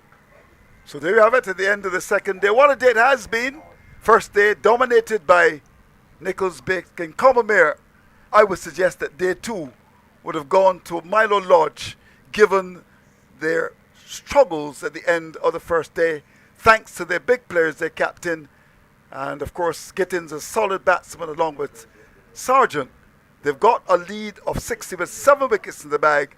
The first hour tomorrow is going to be of great importance. Crucial. That's the word, crucial. Crucial, very crucial. Thanks to you for being very much a part of the team. Thanks And for of having me. course, we're happy to have engaged you since 11:30 this morning. Andrew Mason, on behalf of the team from the Rubis Sports Club, adjacent to the mighty Grynner Highway, saying good evening.